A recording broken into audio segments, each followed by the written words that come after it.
Welcome to Mic'd Up Moments on this Monday evening. Thanks for listening wherever you are and however you may be. Facebook Live and YouTube, we appreciate it. Longtime friend of mine, Northeast Ohio's own James Blair, who I believe is the biggest LeBron James fan besides myself. He's teaming up now with Exhibition. They have a cool shirt out right now. We miss you. The back says, "Come home." All this to get LeBron James back to where it all started in Cleveland. Let's bring in James Blair. Lots has changed. The hair is different, some tattoos, a new job. Where did the time go, James? It's been 12 long years, How's it buddy. going, brother? Welcome Yes, it's back. been a while. For sure, man. Take us back. Paint us a picture growing up in Northeast Ohio. What's that like growing up in Northeast Ohio? I mean, I think the typical answer is snow. Everyone knows how those winters can be. Living up near the lake, we get that lake effect snow. I mean, just last year was probably the biggest one. I think I came home from my trip to 56 inches. They got over about 3 or 4 days. So definitely the snow, obviously the snow belt growing up and all the seasons really. But uh, Ohio's, we live and breathe our sports up here. So even at a young age, my dad got me into all the sports, Right. Browns, Cavs, Indians, well, Guardians now. But I mean, you know how it is. New York's kind of similar, especially upstate New York. Um, they live, breathe sports because that's all they do outside of work. Yeah, that's pretty much it. So, what are your parents like growing up? You have a twin sister, two brothers. What are your parents like growing up? They were strict, they were tough on you, mom or dad? They were strict, but not in a like crazy way. They were super supportive. I think that's the biggest thing I can take away from it all. My mom, my dad, they never missed a single game growing up, sports wise. Whether it Right, was I was going right from baseball to basketball to football. Um, my mom was there for every practice. My dad coached a lot of me growing up, and then right. obviously the two younger brothers got in, so then they were in sports. So we were always on the go. I still don't know how my mom got all of us to all like every practice, every sporting event she did, but she made it work. And yeah, I mean, like I said, they were there every step of the way. I never had to worry about them missing anything. They were always there for me. So Now you're the oldest sibling, right? What kind of stuff did you get away with, or you didn't get away with anything at all? I did and didn't. Yeah, I mean, I feel like if anyone was my sister, she was the only girl. So she, you know how that goes. yeah. Especially three boys growing up, we were always getting into whatever it may be, outside all the time, playing four wheelers, the whole nine.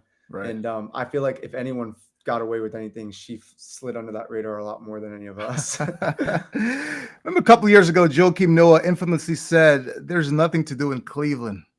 That press conference. What would you tell Joakim Noah? I mean, he.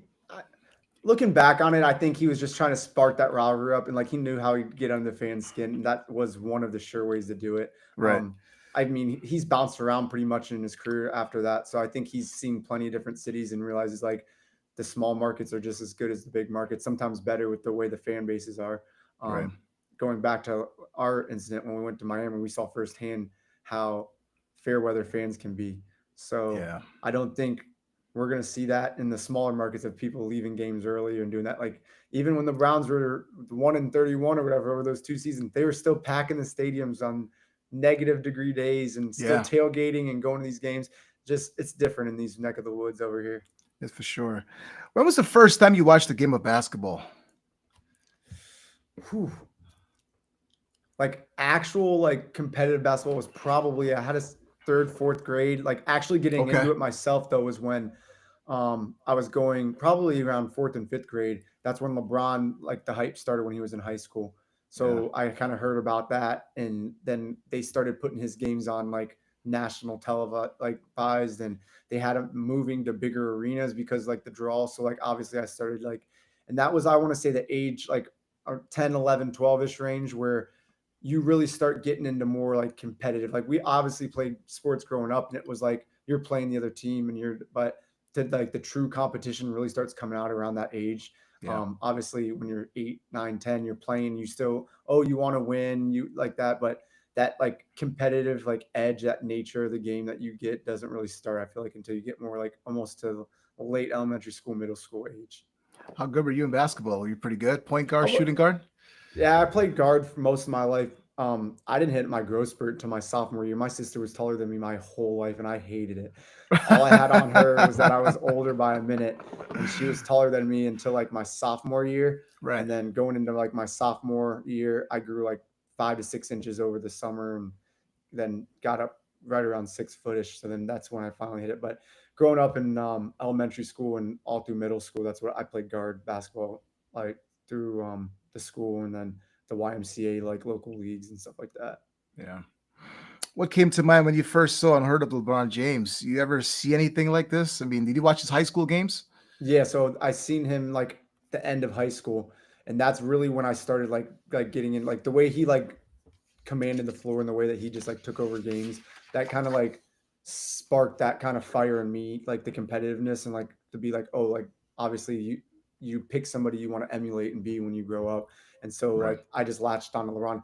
It was crazy though because a lot of guys like were your biggest fan is somebody who was already in the league. Where here I am looking at somebody who hasn't even gotten the league yet, and I'm like, okay, that's what I want to be. Like I want to be like that. Right. How much pressure was on Braun coming out of high school? Immense pressure, right? Yeah. I think to this day you'll never see anything like it. You obviously compare um everybody you've seen Zion, the Andrew Wiggins, it was always the next LeBron, the next LeBron, the next LeBron. But I don't think we will ever see anything well, especially because they have the rule where you can't come right out of high school. So you definitely never will unless that changes. But for the Right. amount of pressure, the whole nickname, the chosen one, and everything, for him to come out and from day one do what he did, I don't think we'll ever see somebody have that kind of impact on the game again. And you see Braun get drafted by Cleveland. You think the NBA lottery is rigged in any way? You see guys like Patrick Ewing go certain places, and you see now, what do you make of that whole NBA being rigged? The ball, the lottery, is it fixed? Do you think? What do you make of that? I mean, even with like the most recent Dallas trading and then Cooper them, Flag, like, yeah, and yeah, them saying how they got hosed in the trade, and then next thing you know, they pull the. There is some real strange stuff that happens, but I'm not one to believe in conspiracy theories. I just think nowadays there's way too many people. Somebody's gonna slip up and say something. So right. I try not to buy in and give any ammo into that, but it does make you wonder when stuff like that happens. Yeah, for sure. Thoughts on the decision? Where were you? You found out? You're upset? Were you mad? Take us back. It's a couple of years ago, right? Yeah. Obviously, I didn't want to go anywhere. I ended up just staying home watching it by myself, really. I remember Right. watching it in my bedroom.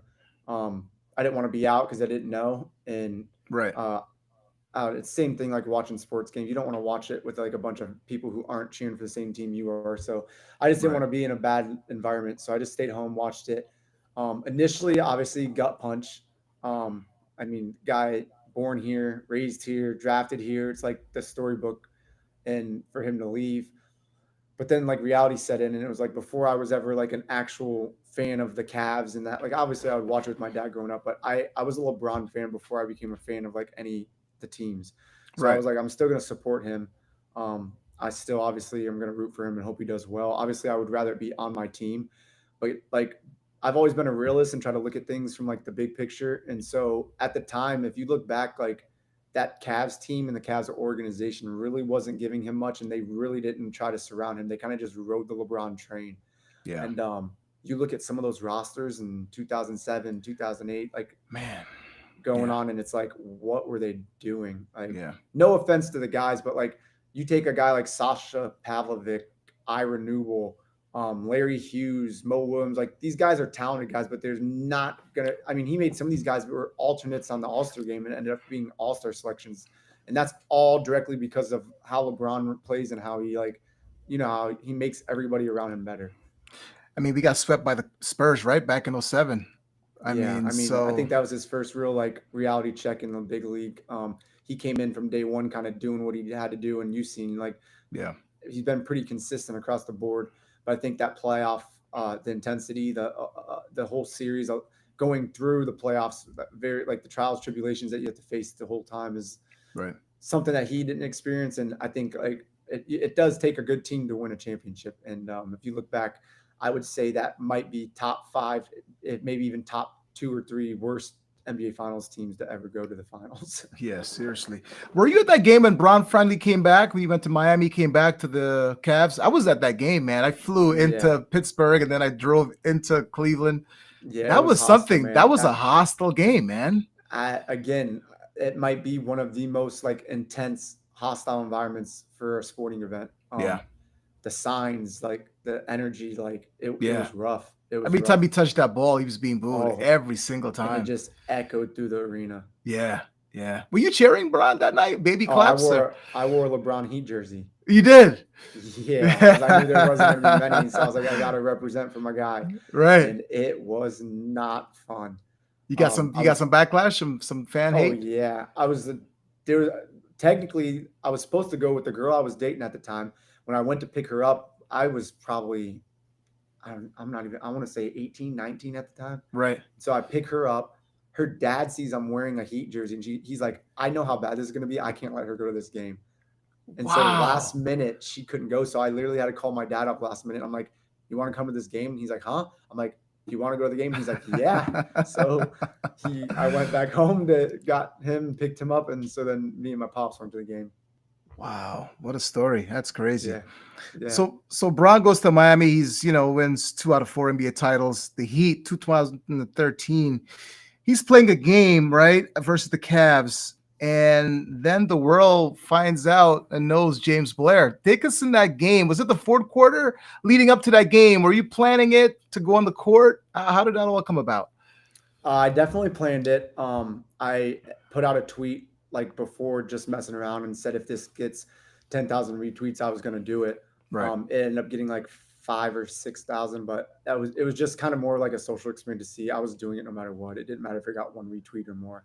I just wanted to see like how it would react. Right. It wasn't even like a national televised game, so I never even thought it would blow up. I thought it was just going to be who was there that day. The people in the arena would see it. But I definitely did, like I said, plan it and kind of figure out how and what. And so coming into it, I believe they were on a 27-game win streak. The Heat at that time. Yeah. And they were getting beat pretty bad by the Cavs, and they ended up coming back. They went on and so I was gonna do it earlier, but then I'm like, oh, I gotta see some of this game. Like I paid for these tickets, we had good seats. I was like, I gotta watch some of this now. So I waited until like the fourth quarter. Yeah. And then that's when the infamous running on the court took place. Anyone else knew that was going to happen in your circle? Your mom, dad, anybody, brothers, sisters? Parents really didn't know too much. I remember them saying like, oh, he did it. And they were like, my dad was watching like who? And they were like, it's James. And then they were like, oh no, like he's going to jail. Oh, but my sister, it was her first ever game. I brought her to it. So it was her first ever Cavs game. And so I told her I was going to do it. I don't know if in her mind she thought that it was going to happen. Right. But she's like, oh, I'm just going to get a free game out of this or something. But I definitely told her, and she knew, and her one goal was to make sure I got out of jail. And when all this happened, she ends up crying. They're like, your boyfriend, that was your boyfriend. She's like, no, it's my brother. Oh, and my gosh. Then they basically gave her a police escort to the car, and the police told her, oh, he's not getting out tonight. You might as well just go home. So she just left. Wow. She went home. Yeah, left. Gave them my stuff because she had my phone and everything because I gave her all my belongings because I knew how, and so they ended up coming down to the bottom of the arena afterwards, and like the cop gives me my phone. I'm like, how the hell did he get this? Yeah. He's like, oh, my sister. We took your sister. We wanted to make sure you had your stuff for like when you do get out or if you need anyone's numbers. And I'm just like, oh, she left me. So Braun embraced you, right? Security guard. Braun kind of dapped you up. You're wearing the famous shirt right there. We miss you. Come back in 2014. How cool was that, man? Did he say anything to you, or you whisper anything to him on the court? So when I got onto the court, the first person to get to me was actually the Miami Heat's own private security. It wasn't even like arena security. So he was like the team security and was just sitting on the bench. And so obviously once they got to me, I wasn't trying to get like any extra charges or do anything extra. So I was like, just like, hey, give up. Like it is what it is. He saw the shirt, kind of saw the message. The whole goal was just, hey, me and LeBron send him a message, let him know people in Cleveland still care. They still would take you back if you ever wanted to come back. Cause I knew his pending free agency would be coming back. The next year. And so just from the time he left up until like probably that point, there was just nothing but hate. And it was just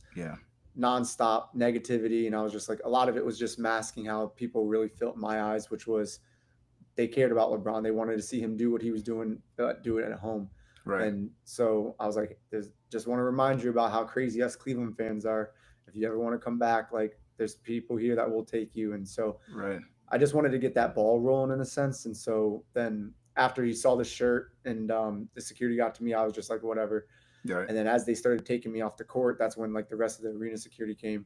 LeBron actually came out, kind of sought me out, and then reached out, dapped me up, pulled me in for a little hug, Right. dapped me on the head, said like respect that, and Right. took me off. But Right. couldn't really say much. Obviously, it was bang, Right. bang, bang. Right. For sure. You guys became Twitter friends, right? That was pretty cool. Yeah. Leaving the arena, like as they were walking me out, I just remember like looking up in the stands and seeing fans, and like you could just kind of see on people's faces, like it felt like that. It just slowly started tilting a little bit, and Right. Right. it went from like some people thinking like screw this man, hate him for what he did, to wait, maybe, or what if. Right. And like I said, I thought that was going to be the end of it. It was going to be a one-time thing. Whoever was at the game saw it, and that's it. Obviously, then I get arrested and taken to jail, and so then they're keeping me up to date on stuff. There, the guards are like coming back and forth and saying like, "Oh, you're on World Star. Oh, you're on this, you're that," and I'm just like, Yeah. I couldn't see. I had no clue what was going on because I'm just waiting. Right. So, To get out. Yeah. But like hearing it all unfold was cool, but not being able to see it in real time, it's like I can only Yeah. go off of what's being told to me. Right. For sure. Were you scared? Were you nervous? Who bailed you out, man? I was nervous.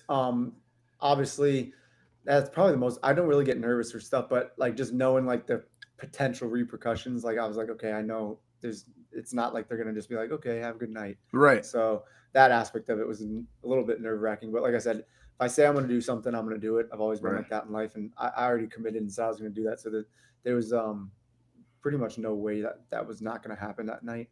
Right. And then you obviously everything unfolded afterwards, but Yeah. Yeah. I ended up actually bailing myself out of jail. Well, my parents, I told them, don't come up. Like I got myself into this, I'll get myself out. My Okay. mom was a worried mess, so Yeah. they ended up coming up the next morning and getting me out. And so Okay. then I was able to they just signed it. I've never been in trouble before, so they just signed a personal bond saying that I would report to court, whatever it was. Right. So I didn't even have to pay anything there. Right. And so then I got to go home, take a shower, like get on my phone and whatnot. So that's what happened then. Right. My phone like locked up because of all the notifications and stuff, so I couldn't even really like use it for a good minute. Right. And then I got home, was able to take a shower, sleep in my own bed and stuff at the house, and then had to be back up there the next day for court. And then that's when I ended up getting like I think it was like $280 in fines, like just court Okay. costs and stuff like that. Right. I mean, I should have just pled no contest or not guilty, but I was like, it's all over now. Like after I'm like, so when she asked how you pled, I was like, yeah, I'm guilty. Yeah. It's all over the news. There's no Right. like, Yeah. and so the judge said, so they actually put my stuff before everybody's because all the news and stuff was there. So they were like, let's get him and get him out of here. Right. So she did my stuff. And then she said, after that, she said, so you think he's actually going to come back? And I was like, well, I hope so. Yeah. And so that was all. So then I went, but a guy I was kind of friends with at the time was playing for the Browns, Jason Pinkston. He's a lineman. He was at the game. I ended up seeing him before and whatnot. And so he actually posted and said like he was going to cover all my fines and stuff for me. That's So awesome. then he got in contact with my mom. He had like a family member like that worked in the jail system or whatnot. So he kind of was getting updates and trying to like bridge the gap. Right. And so a week or so after I got out, I ended up driving up to his house, hung out for a little bit, and he wrote me a check and paid for everything. So That's awesome, dude. yeah, yep, Wow. cool little story. All right. The Cavs, man, you got banned for a little bit. How did you get back? You forgiven? Yeah, so I was banned for all events, not just Cavs games. I couldn't go to wow. concerts. I couldn't step foot on the premises. Later that year, they had another game where they played them, I believe, again, the Heat.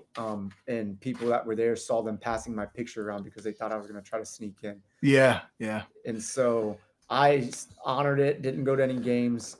To be honest, I did think like, okay, if when he did come back, I'm like, I cannot miss the coming back. Like, Right. but they ended up lifting it. I ended up doing the Come Home LeBron campaign like a little bit after, teamed up with a couple guys. They funded all those shirts, the lime green shirts that we passed out. They even as much as had security come out beforehand and say, hey, this part of the sidewalk is still technically part of the Quicken Loans Arena. You need to go across the street. I was Right. like, oh, not a problem. So I went across the street. Right. then obviously LeBron comes back, and that's when everything goes Yeah. AWOL, and Yeah. then the phone's blown up again. And Yeah. so then he comes back, and they're having summer league, and obviously, completely going through my mind is like, I need to go to this game that he's first game back. Like, this is going to Right. be insane, and I'm still Right. banned. And so somehow it leaks or gets brought up and asked on the side during the Las Vegas Summer League about me, and somebody in the front office of that leaked that they were going to be revisiting and lifting my ban. So all of a Wow. sudden, articles are getting posted that say that my ban's lifted and all this stuff, and I'm like, I have reporters calling me again, like all the people that I talked to before are now calling me, and I'm like, I have no idea what, and this What's isn't me going on? bullshit. Like I truly have no idea what's going on, Right. and so then Marla, who was covering the Cavs at the time, me and her were a little bit more close than any of the other people. And she called me and messaged me on the side and said, "Hey, I talked to some people. Like, this is going to happen. Just hang tight." But it is. And sure thing, like a week or so later, I got a certified letter in the mail from the Cavs. And it said basically to call this number and set up an appointment, and that they wanted to bring me in for a meeting, Okay. and not to discuss any of it and whatnot. I'm like, easy, not a Sure. No problem. problem. Yeah. So set that up, and drove up there. They brought me in. I got like a little badge and everything. They took me down underneath like the arena where they sign their contracts and do all this stuff with the players. And Wow. I had a meeting basically with the director of security at the time. He actually left and went to the Warriors, and I still kind of kept in touch with him. That's awesome. Cool guy, yeah. The all like the main big wig people that were in charge of all this stuff, and so there was about two or three of us there. They came in real lighthearted, making a couple jokes, so I knew it wasn't going to be anything serious, but I didn't Right. know that first temperature check was going to be. Yeah. And I think the first thing he said to me was, "I know it's only noon, or I'd offer you a beer." So I was like, "Okay, I know this is a little relaxed. This isn't going to Yeah. be too tense." And Right. then he followed it up with, uh, "At no point did we ever hate you. We understand." And I was like, "At the end of the day, you got a job to do. You have to Right. do what you have to do." And I had people copycat me afterwards, so it's like they have to set a precedent and do what they need to Right. do to stop stuff from happening. They told me that my situation was no like completely different than the other people's. So again, everyone was a case by case basis, and not to expect the same results with the other people. Right. But they did tell me that once LeBron came back, basically Dan, the whole letter and everything that Gilbert. Yeah. happened, that he forgave LeBron, and they'd be hypocrites not to kind of revisit it with me. And so they talked amongst each other and thought it was a good thing to revisit, and that they appreciated me honoring the whole thing and not trying to sneak back in or do anything like that for any events. And that moving forward from that point on, the ban was lifted, and I was allowed back at all events at the Q. And they said they would send me an official letter in the mail. I ended up getting that a little not too long after that, and so I pretty much kept it quiet until right before the season. And then I was at they had like a wine and gold scrimmage they do. It's basically just in team scrimmage at the arena that they did, Right. kind of like a kickoff before the season. And so that was like the first event I was able to go to, and it was about a week or two before the season started. So it was really nice to be able to get back in there and just, you know, feel that energy and be All the around all the same fields. fans. All the fields came back. It was crazy, man. Then I saw all this stuff on Sports Center. I just reached out to you, like just threw it out there on Twitter. I'm like, he's not gonna get back to me, and you got back to me, and then we became instant friends from there on in. It was pretty cool, man. Talking to James Blair, longtime friend of mine, Northeast Ohio Zone, biggest LeBron James fan of all time. So, how much credit do you take for LeBron actually coming back to Cleveland, winning a championship? How much credit do you take in all this? I don't take any credit. People tell me all the time, like, "Hey, you're the reason," or "You helped do this," and I appreciate all the kind words. It always is like I'm a humble guy at the end of the day. The only thing I'll take credit for is maybe spinning that narrative from the hate more positive. I Yeah. think I was one of the first to really go out on a limb and be like, "Hey, like this is okay. Like come on back. Like we support that." So I mean, I will take a little bit of credit for that, because at the time that was unheard of. Nobody wanted it. Like it was just hate, hate, hate, hate, hate. Right. But I personally don't think I had anything to do. Maybe LeBron remembered how crazy us Cleveland fans can be, and Right. who knows? Like, I'd love to be able to sit down and talk to him someday and just be like, Yeah. what were you thinking during all that?" Right. Yeah. But I don't take any credit personally for him coming back specifically. Um, we're passionate fans here. We all have the same goal. I can look back and say that I got to witness a Cleveland championship in my lifetime. Like For that's sure. it's not an easy feat. You see time and time again, unless you're Tom Brady. The Patrick Mahomes of the world seem to Yeah. be a little easier for them, but winning a championship isn't an easy thing to do by any means. It's not. And being able to witness your home team do it is there's no better feeling, man. So we linked up, and then we went down to Miami. We saw one of the greatest games ever, one of the greatest shots by Ray Allen of all time ever, Game 6, that Spurs game. Fans were leaving, got locked outside, couldn't get back in. Miami Heat actually won the series in Game 7. Take us back to that game. How crazy was that game, the whole scenario, being down there in Miami? It was insane. The way it all fell into, like, I'm just in college, so it's like I never thought anything of it, but I'm like, I love watching the game of basketball. It's like probably one. I mean, football's up there obviously too. Like you can't beat it, but there's so many more opportunities to watch basketball. So that's why I feel like football's a little bit like more honored by people. But basketball has always been like my favorite sport to watch. It's always Right. been, and not being able to go live and watch any games for like that year or so, 2 years, whatever it was, it really sucked. Yeah. And so I just remember being like, screw it. Let me go down and watch one of these finals, or let's do it. And so I remember just throwing it out. Right. Didn't think anyone would be able to. And I've always been a solo guy. I'll just go do something on my own. I don't care. Right. And then here you come along like, hey, I'm down to do this. And it's like someone I've never met. And people thought I was insane. Like, what? You've never met this? I'm like, listen, us Braun fans are different. Like, so once I knew we had a common goal and had a similarity, I'm like, that's all that matters. We got the same energy, and I'm glad we did, because if I would have listened to anybody else and not did it, we would have. That's some of the best memories ever. We look back and see that. I mean, it's crazy. We're like, planned it so last minute. It was just thrown together. We're like, and then at the time when we're booking the trip, we know they're going to be in the finals, but the finals hadn't started yet. Right. So then our trip's already booked, and then they start getting down in the series. So it's like, well, we're already going. Yeah, we're already going. Yeah, like, exactly. I'd love my chances if LeBron James is on my team and on the court. So let's go see what happens. Right. And I remember us getting the tickets and then going, and it was a great game. I mean, that Spurs team, like, LeBron has like eras of teams that were just like his kryptonite, or like that he battled with, maybe not even kryptonite. And obviously at the Spurs and the Warriors are probably the top two, like those series that they had. Right. Eastern Conference wise, you always see like the Bostons and like the Bulls and whatnot that they battled with. But in terms of like the finals, it was always like those Spurs that they had like the whole Warriors series with, and the Warriors series. So for us to be able to go and experience that, and like you said, game's close the whole game. Yeah. They're up. There's like no time left, and they're starting to bring out the ropes. They're roping it all off. Like 25 seconds, we're like, this is bad. This is really happening, right? And the place literally starts clearing out, and we just kind of hung it out. And it went down to that LeBron miss, tipped back. Chris Bosh kicks it to Ray Allen in the corner. Bang. Right. Insane. That energy, like to see that live and look back and know that's arguably one of the biggest NBA Finals shots ever of all time.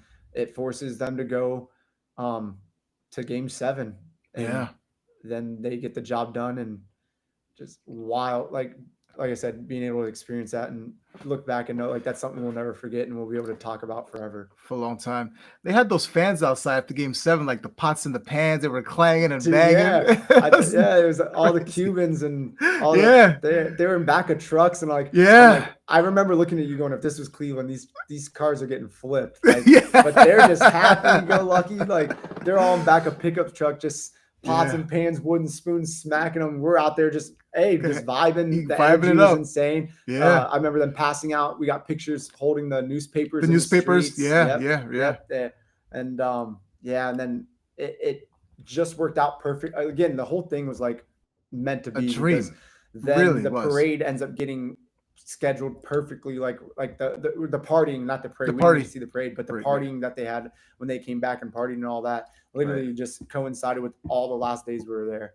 And it was just like one thing after another, just all lining up, and a couple good connections of knowing some people around, and just getting to get in and do what we had to do. I remember being outside and the one night right afterwards with Greg Little for the Browns. He was there, and he was like, "What?" and saw it, and I'm like, just crazy who you end up.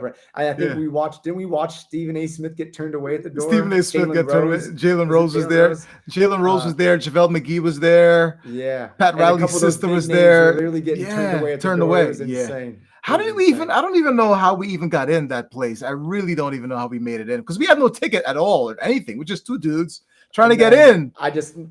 it's just brushing elbows with people and then slowly saying, hey, hey, hey. And I'm like, Yeah. hey, hey. And Yeah. then next Yeah. thing you know, they're like, I Yeah. seen the guy, the one like main guy, kind of looked like Guy Fieri. I remember they had like the blonde little bounce Right. pad. Right. He said, you two, come on in. And then Yeah. next thing you know, we're there.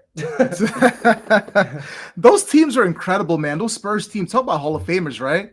You had Ginobili, you had Parker on there, like Kawhi was on there, like just crazy. Tim amount. Duncan. Tim Duncan was on there, like, and then the Those- Warriors as well, like just crazy teams that LeBron had to face in the finals. It's unbelievable. When they want to always talk about like, oh, LeBron started the big threes. It's like the Boston big three. They really had more than a big three. I mean, they had the KG, core Allen, three with- Pierce, yeah, but then they even had Rondo and like, Rondo, yeah. yeah, and so like, and Perkins was a crucial guy for the time for them. So it's like, and then even those three guys for the Ginobili, Parker, and Duncan, like there was big threes before. Like they were the first like to join up, obviously, but Right. There's been big threes all the time. Yeah, for But sure. yeah, if you look back, some of the, I mean, and then the Warriors, arguably the best team in NBA history. Yeah.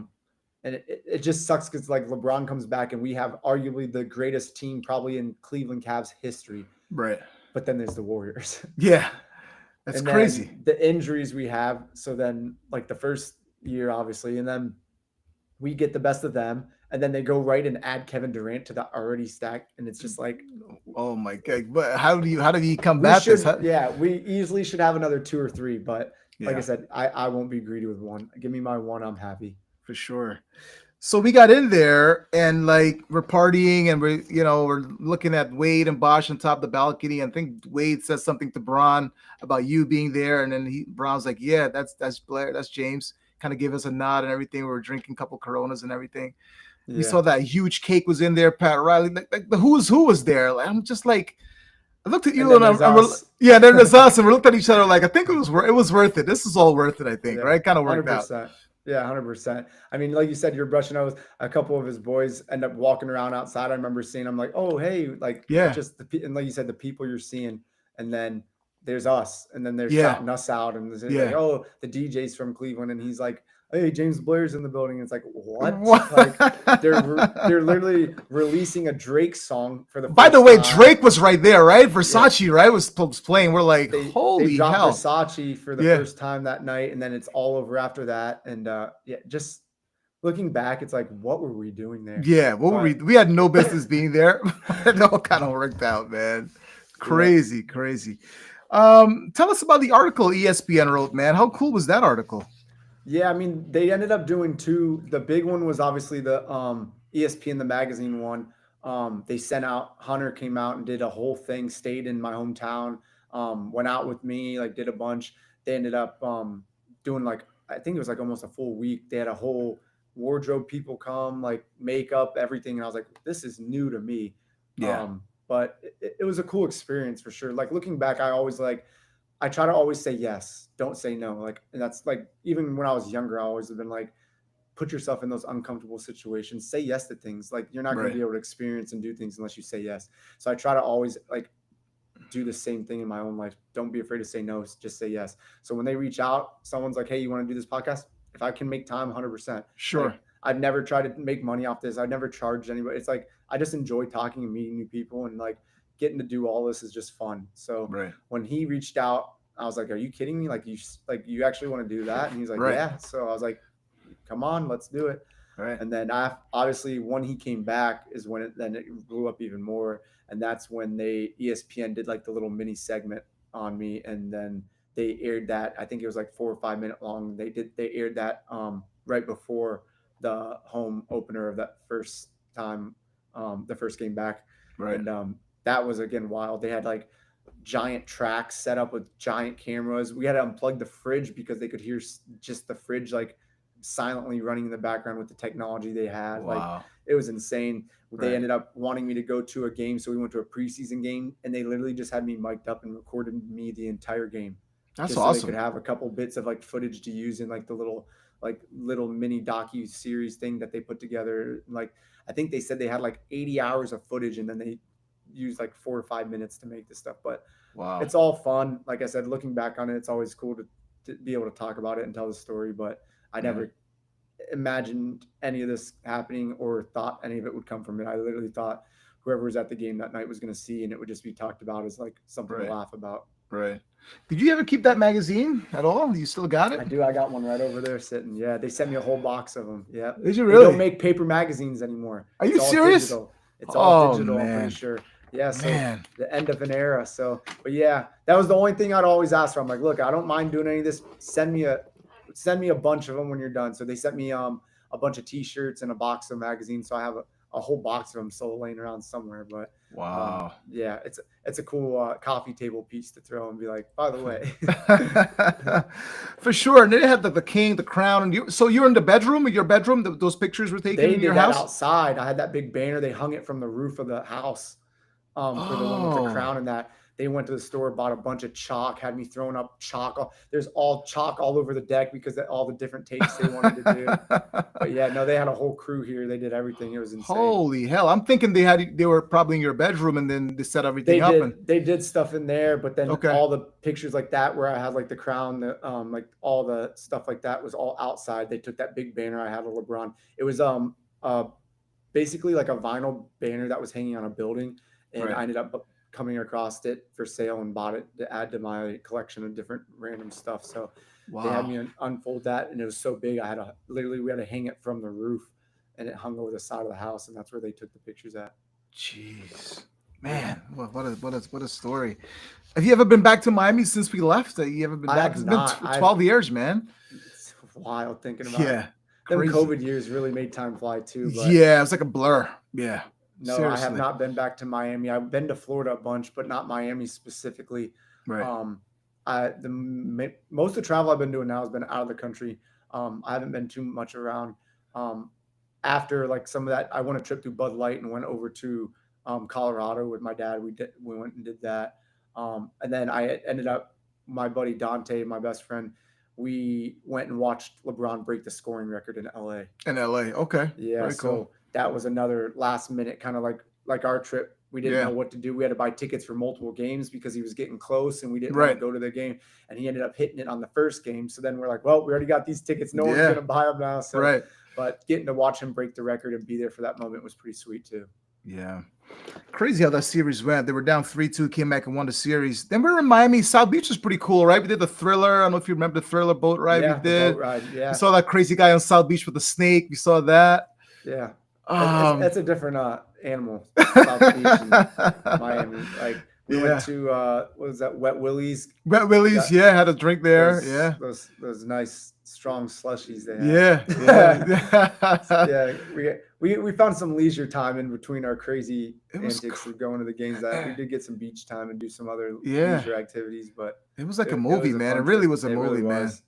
It was, Jeez. man. That's wild. You said 12 years. I can't believe how long ago it was. 12 long. I was thinking about it like yesterday, talking to you about it. I'm like, looking at my old pictures. I'm like, how the hell is this 12 years ago? Like, it doesn't make any sense to me how 12 years just went by That's just what, like like that. the memories come back, and when people Yeah. tag me and stuff for that, and like they'll be like the time hop thing was big for a while, but it's kind of Yeah. died out. But I remember people tagging like the night when I did it, and like I was trending and this, so like it'll Right. pop up on memories, and even now it's like 12 years ago, 13 years ago, and I'm like, what? Yeah. Crazy. And Talk he's about still playing, and he's still playing, and we're still talking about it. Here we go again. So it's like this all this time now, 12 years now, and so here we go again. You teamed up with a exhibition. How did this all come about? Fantastic idea of the shirt in the front, the back. How cool was this? I saw Joe Hayden even rocking the shirt. I've got to get a shirt for myself as well. We talked about it yesterday. How did this all come about? Shout out to Joe, by the way, right? Joe W. Yep. Joe ended up hooking it up. There's a guy, Drew, that works with the exhibition, and he was talking about the idea. And just, he said the first thing he thought of when we discussed it all was basically when I ran on the court and whatnot. And he said, Joe was like, I'm friends with James. And he was like, what? And he's like, you think he would? And he's like, yeah, I can reach out. And he said he was going to wait. But then I started posting about it and it was like, like come on back, like maybe let's run it back again or something. I can't remember exactly what I tweeted at the time. Right. And he said Joe showed him and basically was like, look. And so he's like, all right, go ahead, like send a message, see if you can link us. So Right. Joe reached out and said, hey, I got a guy I would like to connect you to. I'm like, yeah, no problem, man. Send him my stuff. So he put us in a group message and then basically took off from there. Drew said that he had the idea and talked about it. And he was like, we'd like to donate the profits to LeBron James Family Foundation. And I was like 100% on board once I heard that. Because again, I never wanted to do any of this for like money or anything. I never wanted Right. to be like, oh, he's trying to capitalize off this. It's a fun thing. I like doing this stuff and talking to the different people. But so once that was thrown out as like, hey, we're going to donate the profits to a good cause, I was like, I'm on board. And he just kind of was like, hey, we want you to kind of basically just remake the shirt you made and make like a 101, and we're going to make copies of it and sell it. And I'm like, that's cool. Yeah, Yeah. easy enough. Right. So we set it up. I went up to where their warehouse was. He had all the markers ready to go and that. So Yeah. we sat there, BS, just kind of talking about the past and the future and what's going on. And basically, the idea was, hey, LeBron's going to be a free agent again next year with him opting into just 1 year deal, and hopefully maybe he'll come back next year and finish things where it started and right off into the sunset. But now with things shaking out how they are, it's like who knows? Maybe he gets bought out. Maybe they do a trade. Like who knows what Yeah. happens, and maybe we could get him back even sooner. And but the main goal was obviously he signed this 1 year deal. He's going to be a complete free agent now next year. Let's bring him back home, sign a 1 year deal with the Cavs, and let's finish it here. Those watching now, how can they get a T-shirt? You want to give us a plug for the T-shirt? Yeah, I've posted the link. It's on my social media. If you check out my Instagram or my Facebook and whatnot, and even X, it's on there. But the link takes you right to exhibition page. Or if you search exhibition, come home LeBron or LeBron T, I'm sure it'll come up as well. Um, yeah, and like you said, they had the celebrity softball game on Saturday, and so then Drew started shooting me some messages and showed me that Joe Hayden was playing in it, and he was wearing the shirt there. So I thought that was pretty sweet. Yeah. Especially given all the players there were Cavs guys that were going to be there. They had Darius Garland was hosting the softball game.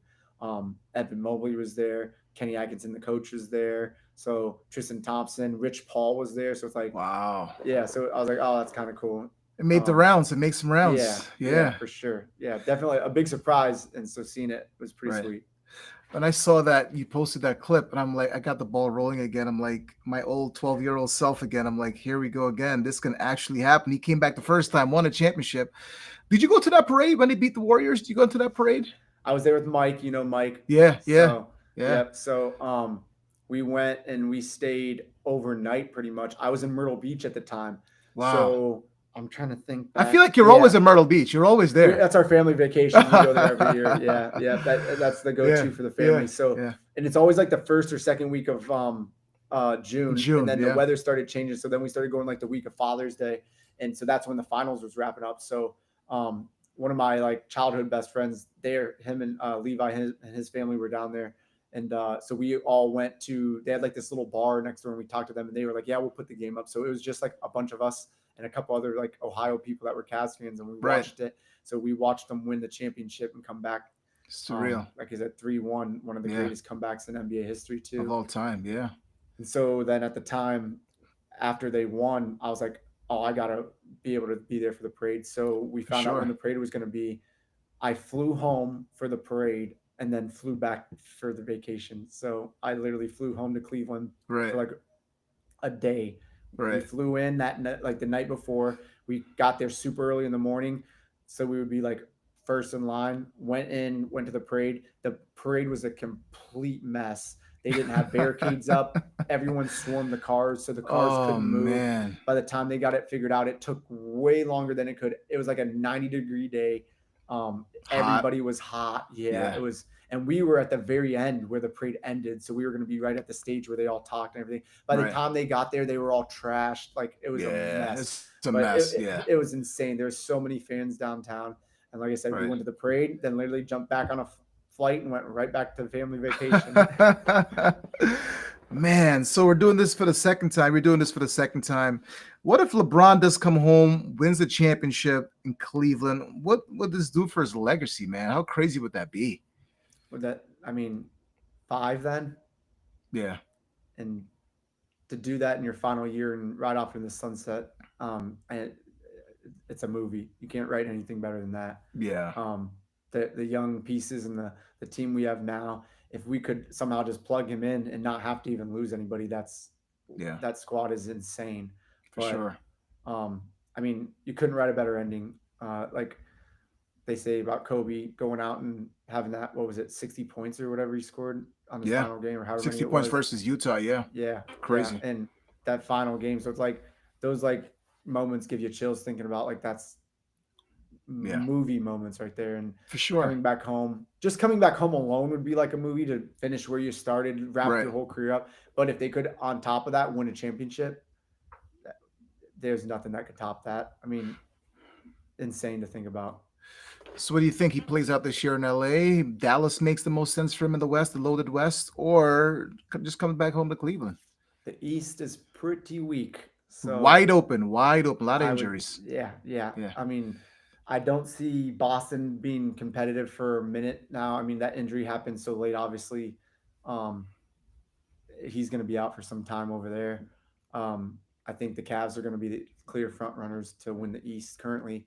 Right. So it's like come back home, have a Yeah. night. Not that we want to have the easiest path, but it's Right. like at this stage in his career, I think his main focus is wanting to compete and win a championship. So For sure. if logistically it can happen, obviously that's the best move. But I agree with you. I think if he goes anywhere else, it does sound like Dallas might be the most, um, I would say, high Logical. up on the list High for up on the list for him to go. Yeah. for the West. I just I still don't know if I would could see him uprooting and moving the whole family just to somewhere different, Right. like outside of the Cavs or the Lakers. Like he's got his home in LA, he's got the home in Ohio. Right. I mean, again, he has surprised us before, so who knows what's in the works. But I just logically thinking, why would you go anywhere else? Everything's here that you need. Like, if you're gonna go somewhere and move, why not just go where you're gonna and where you started and finish it off? Yeah. I just don't think. I think, like I said, I think me and you talked before. I definitely see him doing one more year after this year, and I think that's going to be it. Especially with Chris Paul announcing that this is going to be his farewell tour in a sense. Right. I just don't think LeBron's always been a like friends first guy. I don't think he would try to step on his toes and be like, "Oh, I'm also going to be doing this," because then it just Right. overshadows it completely. And he's always tried to be like, put his boys first, whether it's Carmelo, like Dwayne, all those guys, like they all came in together. So I just think it's going to be this year, and then next year will be that final year, and then also what next year Bryce is going to be able to play. Yeah. So that'll be interesting too to see how it all unfolds. We're both positive guys. We were talking about this yesterday. We talked about Brian Windhorst a bit yesterday. Off air, he has a book which I didn't even know about. A couple of years ago, it came out. How the Heat paid you to go to Miami, which is totally untrue. We were talking about that yesterday. Um, how did it all unfold? You heard about it. People were telling you about it. Why didn't you just reach out to you or me about it? Shed some light on Brian Windhorst's story, and then LeBron calling him weird early this Yeah, year on Pat McAfee show. Thoughts on Windhorst and the whole saga about you going to Miami, the Heat paying you to go to Miami, it which is was wild crazy. to me, insane. Like I said, if you're writing a book, I thought it was to fact check things. I remember Right, somebody sending me it. I still would need to find that for you so you can see it, but right. um, I just remember because I was like, I'm not buying that book, so I don't know how I'm gonna see it unless I find like the screenshot or the excerpt that was sent to me. But yeah, in the book, he basically was like, in my like, trying to give Pat Riley credit, like how he always is like the Godfather and does everything, and basically was like in Miami Heat fashion, he had to one up and brought James Blair down to Miami to watch the like. I'm like, that Game six never happened. Yeah, never happened. that was Yeah. never happened. And if so, our bank accounts did not reflect that. So We pay for everything on South yeah, Beach. yeah. Everything. Yeah. So when I saw that, I thought that was a little shady, but Yeah. I talked to you before. He got kind of cut out of that circle, and LeBron and that after he left Cleveland, he was really pretty much in and close during his tenure and time in Cleveland. And so once he made that move to Miami, the backlash from the decision and all that happened, LeBron really tightened everything up. And I think that's when they basically kind of they're like, no more leaks, no more of this stuff. We're not even talking to you. And Windhorst from that day on has just been like flapping in the breeze. I don't know if Yeah. he's actually broken any crazy stories at all. It's all hypotheticals or kind of hunches. Um, even if you hear him talk today, it seems like he's basically saying, um, "Oh, this guy, I've heard it might come here, but I'm not going to rule him out." He leaves Yeah. all the doors open. Right. He's like all the Browns beat reporters. All of our own beat reporters do that. They don't confirm nothing, or Yeah. they don't do anything in terms of publishing stories or any type of leads. It's always confirming stories that have already been made. Right. And that's just, I feel like, what Brian does now. Wendy is just a behind the scenes yes man kind of guy now. I don't think he has the plug like he used to. I don't think he has the sources that he used to. And I mean, I think at him talking about the stuff he does, acting like he does, is what I think just gets under people's skin. I think when Yeah. LeBron was on the stand talking about stuff, he just Yeah. said how he felt. Like, it's That weird. was it. Yeah. Yeah. It's crazy, crazy, crazy. I mean, he kind of knew Braun back in the day in Cleveland, right? With his mom, and he's Yeah, kind I of heard close his to mom was Braun. like a teacher at one of the schools. He went to the schools and he was from the area and he was trying to be in the reporting like world and do like journalist stuff. So at the time he was like one of the guys that kind of like showed some type of liking to like LeBron when he was doing what he was doing and probably got in. And then LeBron's always been a guy who's very like, he remembers stuff and Yeah. like you know how he is, like he Yeah. can recite a whole game and random Yeah. plays from a game. He's always been a guy like, if you haven't did him wrong and you're like respectful, loyal, he gives it right back. So I think at the time Brian was a loyal guy who he could trust and that he kind of confided in as a member of the media, because you know how these athletes are when it comes to reporters and media personnel. For sure. Like, they're just looking for their next big story. So it's like, what can I tell you, what I can't? So I think maybe they did develop a little bit of a relationship in Back that then. whole Cleveland era. But then Yeah. after the stuff happened, it just slowly dwindled away. And Yeah. That that's was where it. it's at now. Yep. Yeah. Should have reached out to you though. You would have just That's answered what I'm him. just, he literally, yeah, would take 2 seconds. He Yeah. was in my DMs the night that it happened and said, followed me and messaged me and was like, would you like to talk about it? And I just left. I wasn't even responding to that. Jesus. Yeah. Man, oh man. Wendy, call us next time. We'll give you the scoop, Yeah, man. yeah, We'll give you the exactly. scoop. What do they say? Aren't you supposed to have two sources before you put out a story? Before you put that story, right? Yeah, At exactly. least two confirmed. At least two confirmed, right? And you're writing a book, you know what I Yeah, mean? Like yeah, people are blowing you up like this happened. You're like, no, none of this yeah. ever happened. Yeah, it was I paid on my Yeah, own. that they're always running with the conspiracy theories. Like I said earlier, when it first happened, the pictures came out that I had gotten like a tour of LeBron's offices and stuff like that before. So people immediately thought like I was in his circle, and they started. There was rumors that I was paid by Dan Gilbert, I was paid by LeBron's people to do this, and it was like a whole like psyop thing. And I'm like, Jesus. Where it's do you guys if get this this from? is coming, yeah, I'm like a nobody that just got like well known for something. And if you Right. guys are making up this kind of stuff for me, I can't imagine what like actual celebrity people deal with on a Go day-to-day through. basis. Yeah, seriously. Speaking to longtime friend, Northeast Ohio Zone, James Blair, whom I believe is the biggest LeBron James fan in the world. Thoughts on the Cavs, 2024 Cavs, 25 Cavs. What are they missing? What went wrong in the playoffs last year? I the same thing I've been saying from day one. If they're healthy and they're good, I think they're fine. Again, the injuries Yeah. derailed everything.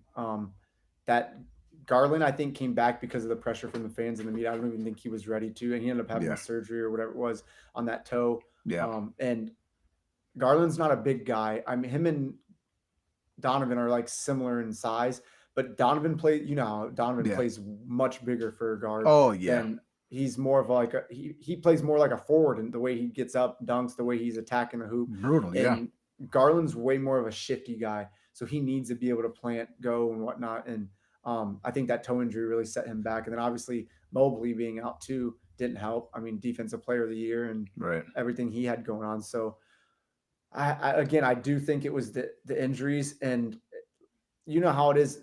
They still don't have a lot of playoff experience like Yeah. some of these guys, and that goes a long way. Having that, like signing Tristan Thompson, like people are like, what? But like you need those type of veteran guys who have been In there, there. done that, and know Right. you need to be able to get punched in the mouth and know what to do, how to respond. Like they were cruising through those playoffs for a little bit, and it's like you need to have some adversity sometimes. You need to be like that Cavs team was down 3-1 and came back. Like you need to have those types of series and those backs against the wall moments. And Right. I think now that they've got their trials and tribulations through, that they might be all right. But I also wouldn't be opposed to maybe switching it up. The whole Allen stuff really rubbed me the wrong way. I think he's a great guy. I think he's a great like individual. I don't think he is what they need when it comes to like an enforcer of a big guy Right. for playoff basketball. I mean, we make a trade and bring in Hunter and bring these guys in, and then they're out there scrapping. They're doing what they need to do, Right. and they get into that little tussle fight, whatever it was going on at the Mhm. time. And our biggest guy on the floor is just standing there, hands on his hips, not running Yeah. forward, not He's getting got he's got to get in there, that. right? That rubbed Yeah. me the wrong. Yeah, I'm not saying you got to go in there and lay somebody out, but you got Right. to act like you're interested. Right. You're the biggest guy on the floor and you're not trying to stand up for your guys. You're just standing there like disappointed and mad at Right. what's going on. Right. That really rubbed me the wrong way. Playoff basketball is a whole nother animal. You need to be like, you're out there to kill. Like, this is it. It's win or go home. Yeah. And I just don't think he has that intensity or like that kind of drive. I think he had like 3 rebounds in like the last couple games or whatever. Yeah. It was It's like just you just cannot have that. You got to be out there like cutthroat. And so I wouldn't mind moving on from him. And if like again, if they run it back the same, I'm not against that as well. Like, right. but I also am not against them trying to make a move. I love Garland to death. I just don't know if with his size, because they pick on his size in playoffs. Right. And regular season wise, it's like no problem. But when you can sit and break down film and game plan against a guy and a team for 7-game series, that's way different than the regular 82 games of a season. For sure. And I think he's extremely talented. I just don't know. It kind of reminds me back of like the Dion Waiters, Kyrie Irving situation. Two extremely talented ball heavy guards that I loved both of them and I love their styles and how they both played, but they couldn't play together. Yeah. The style, and we see it all the time. I don't know if they will be able to win a championship together. I would love to see them healthy and do it, but if they ended up moving on and say they end up going and trying to make a trade and get a different big man, or they move like a Garland, the only people on that team to me that should be untouchable is Evan Mobley and Donovan Mitchell. Yeah, for sure. But even if they run it back, like I said, I would like to see him do it healthy. But then the question is going to come at some point. It's like, okay, Donovan can't get there. Like, that's like the big kind of black cloud looming over his head is he can't get to a conference finals. To the third round. Are you high on him, by the way? You love his game? I love his game. Plays? I think he basically burned himself out because he was trying to pick up so much and put the team on his back. I mean, the guy's like full throttle as much as he can. So you can't knock it. He gives everything he has and you can't do nothing but respect it. But I did think he burned out in that playoff series and just, he tried doing too much. When maybe some of those earlier games he should have kind of fed off some of the other guys a little bit more because you could tell he just looked done. He was checked out and exhausted by the end of that series. Who comes out of the East pretty wide open, right? Knicks kind of there. The Pacers banged up. Celtics banged up as well. I mean, the Pacers banged up, and not only that, then they lost. Halliburton was out. Halliburton's the out, whole but season. Then the center. Pulling a mind blank right now. Center for the Pacers? Yeah, just left and went to Milwaukee. Oh, Turner, right? Turner. Yeah. Turner went to Milwaukee. Yeah, he did. Yeah. So he basically said, I ain't waiting around for Halliburton to get back healthy. So that's a whole change up for their squad. Yeah. So it'll be interesting to see what they do. But again, I would say Cavs and Knicks are probably going to be the top 2 coming out of the East for now, unless something crazy happens. Right. Are you high on the Pacers last season? They caught lightning in a bottle. It seems like the Pacers got hot at the right time. Again, I've always said you need a little bit of luck and you need to ride that wave. And that's exactly what they did. You can't blame other teams for getting in. Like, people always want to say like, oh, they had an easy run. Like, that's part of the game. That's part of the long game. Season, and that's part of it. You can't knock a team for getting lucky. You need a little bit of luck to win a championship. You need a little bit of, like you said, some magic or some fire. And I think they caught it and rode it. Yeah. But they were one of the only teams. They were probably the most physical team all around. And I think that really got to some teams that weren't used to that. For sure. Even like in the finals and stuff like that, you've seen like some of the stuff they were doing. Like, there's games where though Halliburton would have, I think, would he have like single digits in the one game and stuff like that. It's like kind of disappears and all of a sudden he'll take the game winner. I'm like, how does it even happen? It's insane. It's like you can't. That's those guys that teeter the line, and you can't knock people for being like why are we considering him a superstar? Yeah. Yeah. You should. There's no way ever you should be on a court considered a superstar and not be able to take over a game or not be able to score more than single digits in points. Speaking of injuries, a lot of ACL injuries, right? We see Dame, we It see does seem Tatum, we that, see yes. Halliburton. What do you make of all that? Is the game getting too fast for these guys? They always want to say that these guys can't play back in the day with those other guys, but Yeah, I I mean, don't because they believe were it. playing football at the end Yeah. of the day. But when you watch the way they dribbled back in the day and the stuff Right. like that, like the the explosiveness, the quickness, the way they jumped, like it's nothing like what they did back in the day. Right. And I just think that the way these guys are training nowadays, they're putting in crazy work. They're doing things you've never heard of. You see them on these Bosu balls and doing all the different Yeah. stuff and the chambers, the ice baths, the saunas. Like they're doing everything they can, and I think at like some points the Yeah. body's just like I can't, it's too much. It's too much in the Um, body. Yeah. but I think, like you said, I think you hit the nail on the head. It's Yeah. just so fast paced, so explosive. The way they're cutting up, the way they're doing the stuff they're doing, like you don't see that like in the old school basketball No. days as you do The game is nowadays. much faster now. Yeah. And I think that is probably one of the main reasons why you just don't see them taking off like they're jumping like they do, and that all takes a toll on the body, man. Yeah, for sure. What would you tell Giannis about staying in Milwaukee? Should he go? Should he stay? It seems like he's gonna stay, but he seems like he's like 1 foot in, 1 foot out at times. It seems like. I love Giannis. I think his personality is just like contagious. He's like such a cool dude. He's unapologetically him. He Yeah. doesn't care. He just does him. You see the videos he's making with his girl, like the family and stuff. That he's just him, and so I love that. Yeah. After like the whole LeBron stuff, I've never been against a player. Like the only thing I don't like is the in season demand trades or the mid contract demands. Like you can hate LeBron for leaving or bouncing around or doing, but the one thing is like he never said anything. He did his time in his contract and then chose where to go as a free agent. Yeah. It was never mid-season do this or trade me. It was never Right. I'm demanding to be traded. So Right. as long as a guy does his time and is a free agent, I've never been opposed to what they want to do. It's a business. You see them trade these guys like it's At the nothing. end of the day, yeah. And No yeah, so it's loyalty. like No no, loyalty. not at all. You, look at Dame forever, and then Yeah. they traded him. So it's like Yeah. loyalty. Like I, as much as you want to be like that homer and be like, oh, stay loyal to the team that drafted you, it's just not the same as it used to be. And the game has changed. Dramatically. Yeah. It's way more business oriented than it is just basketball. For sure. When you got these guys signing these super max deals and then guys trying to trade to get them out of the super maxes so they can't sign it or just stay under that umbrella and not have to pay all that luxury tax. So Yeah. the business aspect I think is way more in play than it used to be. And again, if he wants to go and he's did his time, as long as a player isn't like trade me midseason, I'm like I couldn't care less what they do. It's your decision, and the team isn't going to think twice about trading you if they want to get rid of you. Look at what they did, Right. Luka. I mean, that Right. should be example A, B, C, D, and E of why loyalty does not mean a thing because they blindsided him. That's probably one of the biggest and most insane trades in NBA history. How surprised were you by that trade? And I thought my phone was being like I refreshed my phone a couple of times. I saw Sharma broke the news, and I didn't think it was real. It was like after 12 o'clock in the morning. AI, man. You Yeah, know yeah, you anymore. never I know, did right? Triple, quadruple check. Yeah. No. I remember I was asleep. Oh, And okay. I just was like probably within the hour fell asleep.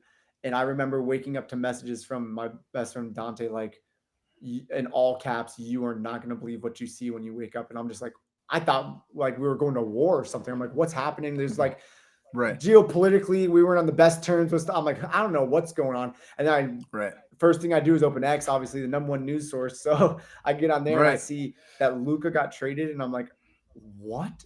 I mean, Yeah. I think that's For everyone's AD? reaction Yeah. there. And then seeing Crazy. the videos of like people like Steph and them finding out, like you see the videos of like actual guys in the KD NBA and finding out. everybody. Yeah, and they're Yeah. like, no. That everyone's Yeah. first reaction was, okay, this is a joke. I Right. mean, I can't remember a time where they've traded somebody literally in their prime like that. Yeah. Crazy. Never has that ever And happened it was like that. it was so kept under wraps. Not a single Yeah. bit of it. It No was one never knew. leaked. Like Right. they did a damn good job on that. In a day of social media, right? You can't even go anywhere, Yeah. right? And that no And one they kept ever that knew about completely that. under wraps. Yeah. What do you make of Luca coming to LA, being in LA now? He looks great. Off-season workout looks great. Looks in great shape. He Chisel. does look in Hopefully he great stays that shape. way. Yeah. Yeah, I think that was his biggest downfall was the cardio and the all the stuff that came with that. I Right. think maybe he just got a little too complacent. I think he got too comfort and just being in Dallas, Right. and then the switch up was like, okay, like Yeah. I mean, that's a reality check if I ever seen one. For sure. Um, and for him to basically be like, his whole world was upside down then, Just and bought a house and everything, got married and the whole nine. It was just that's like what two I weeks mean. later. The It's loyalty like means nothing. means nothing. It's just crazy. But I think it was a good reality check for him to be like, you know what, let me take this stuff a little more serious. I think he did just he's skilled. I mean, you can't deny that. Right. But it almost kind of reminded me of the Harden. You remember when Harden put on the weight and Right. just kind of Yeah. got lazy? And Right. I think he just was like, knew that it didn't matter what he did, that he was probably going to come on and even on a bad night, probably play better than 90% of the people on the court. Right. And I think that trade kind of kicked him in the butt and was like, hey, let me get back to that prime Luka.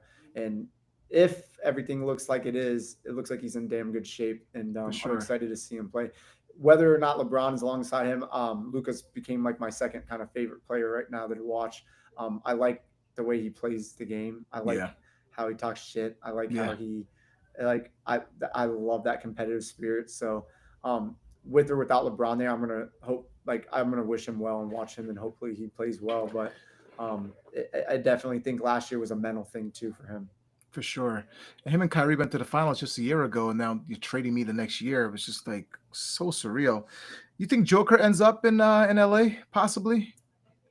I mean, that's the talks. The betting books aren't really off too much, and it seems Yeah. like they got them up there. Yeah. Um, I don't know. With him, you just never know. He's such a weird guy, man. Like a Yeah. good weird. Loves He his seems like horses. he, Just, yeah, just a he shows guy. more passion in that than like Yeah. on the Winning a little things that he does the championship. game. Yeah, Yeah. Yeah. and so I truly don't think he cares where he's at or what he does. He loves playing the game, and he knows that it's going to help him do what he wants to do outside of basketball. Right. Um, I don't know. With them making some moves now, what they traded Porter, was it? Porter. Yeah. Porter's Porter. gone to Brooklyn. He's in Brooklyn now. So with them making some moves, I think they're kind of like realizing and going to see this year, is it worth it? I don't think. I think their run that they had is kind of up. They got their championship, but again, they've had some injuries too. They've shuffled a couple people in and out of there. If he does leave, I wouldn't. It just, again, I don't know how or how they make it work to get him there. Right. But to see him, LeBron and Luca, if that would be the core three that they have there. Right. I mean, that's scary basketball. Yeah, Two for of the sure. most unselfish guys. You see the way that The passing, the ridiculous. Joker passed. Oh yeah, Yeah. two probably arguably the best passing big men to play the game, and Right. seeing them out there, that'd be fun. That'd be real fun basketball. Fun to watch. Seriously. What you got in the West? Thoughts on the West? Well, you got OKC, got better, won the championship, SGA, Houston, the Mavs, Minnesota. The West is pretty stacked, man. When you look at it from top to bottom, huh?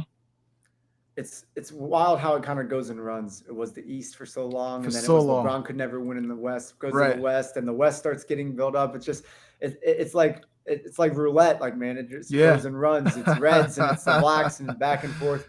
Yeah. I love Ant's game. I love the Timberwolves.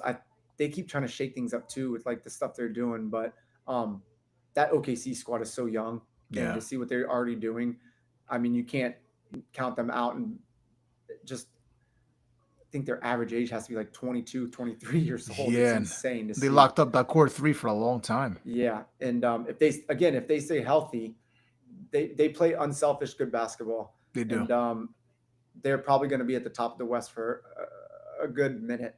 Right, for sure. 100%. What do you make about these coach firings? These coaches get fired. We talk about loyalty the whole time. Mike Malone kind of got canned in the middle of the season, towards the end of the season. That was like a Tibbs, week before playoffs, wasn't week it? before playoffs. Yeah, I'm like, huh? And they were like third or fourth place. I'm like, doesn't make any sense. And what about Tibbs? What do you make of those coach firings? There's no loyalty, right? Like, I didn't see that coming. I think it goes to show you that us fans have no clue what's really going on behind the scenes, and Yeah. who knows the GMs, the owners, and what's being talked about with those players. Obviously, those players aren't speaking very highly of those coaches, because, I mean, you would have to assume that if all the players are speaking highly of Malone and talking into their interviews or talking on the side of that, they're not going to go fire him right before the playoffs when they're in the top 5 seed in the West. Crazy. Just won a championship a few years ago. Tibbs took a Knicks team, haven't been to the Eastern Conference Finals in 25 years. And it's like, how does that even happen? It's crazy. I think it goes back to like, what have you done lately? And then the other like kind of second caveat to that is, who can we blame? Yeah. Somebody's got to be the scapegoat, right? Somebody got to take the fall. I mean, the easiest scapegoat always is the head coach. The head coach, yeah. Players got a lot of power in the NBA, right? You and I know that. A lot of power. 100%. Yeah. If you were NBA commish, what would you change about the game? That's a damn good question. I think I'd start with the All-Star game. I think they need to start changing that up. Right. For sure. 100%. That's like a watchable. I wouldn't mind. I've always said that I enjoy when they play international ball, the goaltending type rules where you're allowed to, once the ball's on that rim, it's a free game to kind of, I think that would do away with some of the kind of like around the basket stuff that we deal with. I've always loved that international or the Olympic basketball rules. Right. Once that ball's on the rim, if you can knock it off, you knock it off. You don't have to wait. That would probably be a big one. Some of the stuff that they do, like the reviewing stuff, I feel like they could fine tune that a little more. I mean, every time guys go like this, I'm like, come on. It slows the game down tremendously. With the way, like, they basically have everybody on standby now anyways. So it's like, if you know the call, why do we need to go through the whole thing? Like that call on LeBron during the, what was it? It looked like, I think they jokingly said it looked like it literally came from an AC-130. Like I've never seen that camera angle in my life. It was from the rafters. Yeah. And they randomly pulled this thing and got him just barely hit on the hand. So it's like, I don't know. That I do like the technology coming into the game because at the end of the day, I want the right call to be made. Of course. I still think that they're a little too far away from perfecting that and having that. But I don't know if there's any crazy rules I would change yet. The 3-point line, make it a little further back, or I've heard people make their pushes for that, but it don't matter. You see how deep these guys make these threes. I don't like changing things that much because that's almost like changing, like, oh, let's move the free throw line or let's do this. Like then I think it changes like the history of the game because now like all those records and stuff that are set are completely changed. Could be changed. That's true. Yeah, very true. So I don't like when they talk about moving stuff like that, but little things like tweaks, like I said, like the goaltending around the basket, stuff like that, I'm always for. How about less games? 82 seems like a lot of games. Maybe 72. Owners may be a little greedy on that. Less money in their pockets. I think they played 82 for so long now. It's like. But I do like the back-to-back ones like that. Maybe the scheduling could be a little bit better. Maybe they could like fine-tune the scheduling a little more. I still think that I would like them to do more of like a bigger week. Like I think even the NFL would be smarter to do it like around the All-Star game to give them like a bigger week, a guaranteed week off, then have like the All-Star weekend or something like that. Somehow extend that so they have more time. Just to break that season up because it is. I mean, you see the way these guys are playing now, or not trying to freaking fine them for having these rest days. I mean, you do have teams that get out of control. Some of those guys that were missing time, like they were turning into a joke. And it's like, at the end of the day, it is a business, and you got people paying all this money to see a guy. To come see a guy. Terrible. I like that big rest period. I think they do it in soccer, like a huge rest period during a couple of seasons, like international breaks, things like that. Maybe have the season go all the way to the end of June because there's nothing really in June, right? Hockey's done, baseball is still like coming into its own. So maybe a big break between the All-Star break will be pretty cool. Extend the season a little bit more. You almost get penalized if you make deep playoff runs because everyone else is already resting up and getting months and months of like downtime and like their body's good. And I mean, you saw what was it, 8 straight finals LeBron went to? Yeah, he's 8 or 9. Most games out of everybody. 100 games every year, every single year. A month and a half off. If that. So it's like it's almost like a negative thing to be a good player or a good team in this league because you get less than the other ones. So. Yeah, exactly. Those guys are finishing May. You're still playing in June. And then like July. The years when there's the Olympics, they're going right into the Olympics then. So it's like it's nonstop. Exactly. Thoughts on Cooper Flagg? How is he going to be as a pro? He has obviously all the tangibles. I think a lot of these guys' issues now is the mental side of things. We see that I think that's what happened, not to go off topic, but with Deshaun and the football for the Browns. I think that all that off the field stuff that they didn't think was going to happen when it did end up going through, I think his mental completely got destroyed. because the dude's talented, and same thing with these young guys, they're talented, but the speed of the game, the physicality of the game, all that stuff is going to come into play. You're going to be on the road. You're going to have like fans chirping you, like, and you got to be able to like play Handle through those that. adversities. And as much as college is getting like more, I would say, I don't want to say the same level, but you know how it is now, Yeah, especially with nil and all the other stuff now. Like there, it's getting very similar to the levels and the stuff you deal with on a day to day basis in the NBA, but it's sure. still miles between college and that professional level. So I think if he just puts in the work like any of these guys, you know the talent's there, and it's Right. just going to come down to mentally. Can you have that bad shooting night, forget about it, and come back the next night and remember who you are? For Um, sure. I think a lot of these guys get in their heads. I mean, look at when the Cavs drafting Anthony Bennett. I mean, at the Yeah, time I said who, man. and then the guy just got more in his head, more in his head, and more in his head. And with social media nowadays, it's like you can't go anywhere without seeing it. Every article wrote about you, everything on you. You're plastered over the news, getting talked about on every sports, the 24-hour news cycle. So it's like Yeah, mentally, if they can prepare these guys and get them right, I think guys like Cooper will be fine because the talent's there. You can't teach that. He's a freak. Like the way he can get up, jump is insane. for Um, sure. put the time in the gym, get the shots up, and just work on that mental. You got an NBA final prediction next season, I didn't. 2026? This one was insane to me. Yeah, no one saw this coming, right? No, not at Yeah, all. yeah. I like that though because it's like two teams that are deserving to me. The fan bases haven't had in a while, so it's like Right. I do like that. It's not the same old same. Well, Like every year, yeah. yeah, so it's like Hmm. I had no favorite this year. I'm like both of Right. them. Who no matter who wins, I'm happy. It's Turned out to be a two great new series. people. It did. I did not think it was going to be as close as it was. I didn't think so either. Then obviously the injuries derail and stuff too. So that Tyrese, hurts. yeah. Yeah. But I could not tell you right now. It's like I said, it literally is wide open. I wouldn't Crapshoot. be surprised if a team that we don't even expect, like a random team like a Detroit or something, plays their butt off and ends up in a top 5 seed or makes a run. Like who knows what's gonna happen? Like especially in the East. The East is insane. Orlando got kind of sneaky good as well too. So who knows what They got what's those young gonna. guys too. Yeah, Yeah. for sure. Yep. We're gonna see Michael Jordan on the NBC telecast. What are you expecting to see from MJ? You know, you always think of him as like that grumpy old man, like just because like when you see him, it's like he just seems kind of like you know Yeah, how he acts. But yeah, anytime you can get a mind like that or one of the greats on to a panel or onto anything, I mean, that's a win-win. yeah. You see even guys like Romo when he was getting on there, the way he could like tell you what was going to happen, like Before it happens, it's unbelievable. just those guys are in another dimension.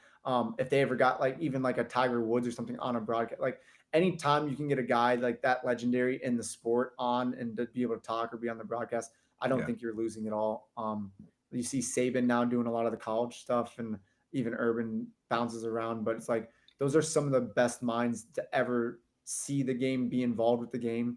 So you can't go wrong having them go on there and talk sports or talk ball. you think Mike is going to be brutally honest, or he's going to sugarcoat a lot of things, or he's going to be brutally honest? I would have to say I think Mike's been a guy I feel like that says what he says. He doesn't unless he's like asked or it's like out. He doesn't really go out of his way to kind of put his opinion out there. But now Right, he's gonna have to. You're right. putting yourself in that position where your opinion is what you're being paid to do now. So it's like Yeah, that's what people want to hear. That's what people want to know. So I think we're gonna see a little both, but I think he's the type of guy where he just says what's on his right. mind and And he's then kind of like that's it. that in your face guy, like unapologetically Mike. Yeah, And I think that's going to end up coming out. I think maybe he might soften up at first to try to be that yeah. PC kind of like analyst guy, Right. but just like the Charles Barkleys and that I think like you can't take that competitive edge Stuff out of away those from guys them. and that Never leaves them. nope. And so when they start really getting into it, when he gets comfortable, I think you're going to see that normal Mike, and he's going to be just unapologetically him and that in your face honest truth. It's going to be much must watch TV, NBC telecast in the fall. Thoughts on Caitlin Clark, Angel Reese? What has Caitlin Clark meant to you in the game of basketball? What has she done for women's hoops? She's changed that game. I mean, people that are saying anything else are out of their minds. It's just Um, ridiculous, right? I it's just like I don't know. They try to turn it into a race thing. They try to do this, but at the end of the day, the eyeballs she's brought, the money she's brought into that league, and like she's she is going to go down as one of the most influential WNBA players ever. The Yeah. way she's came in and just literally changed that game is insane. Yeah. Um, I mean, 3-4 years ago, who was talking about the WNBA? Nobody was really talking. I was watching Caitlin Clark games back in Iowa more than WNBA games. Now Yeah, I go out of my way to watch WNBA games because of yeah, her. and that's what I mean. So it's like she's literally put people in seats. You see the way they're selling out her Bigger arenas arenas. everywhere Yeah. she goes. Um, I think that whole her and Angel thing in college was like what started it all. But I even said that they're not on the same level. They're two No, two different different games. players. Yeah, two Yeah, different two different games. games. Angel is not a bad player.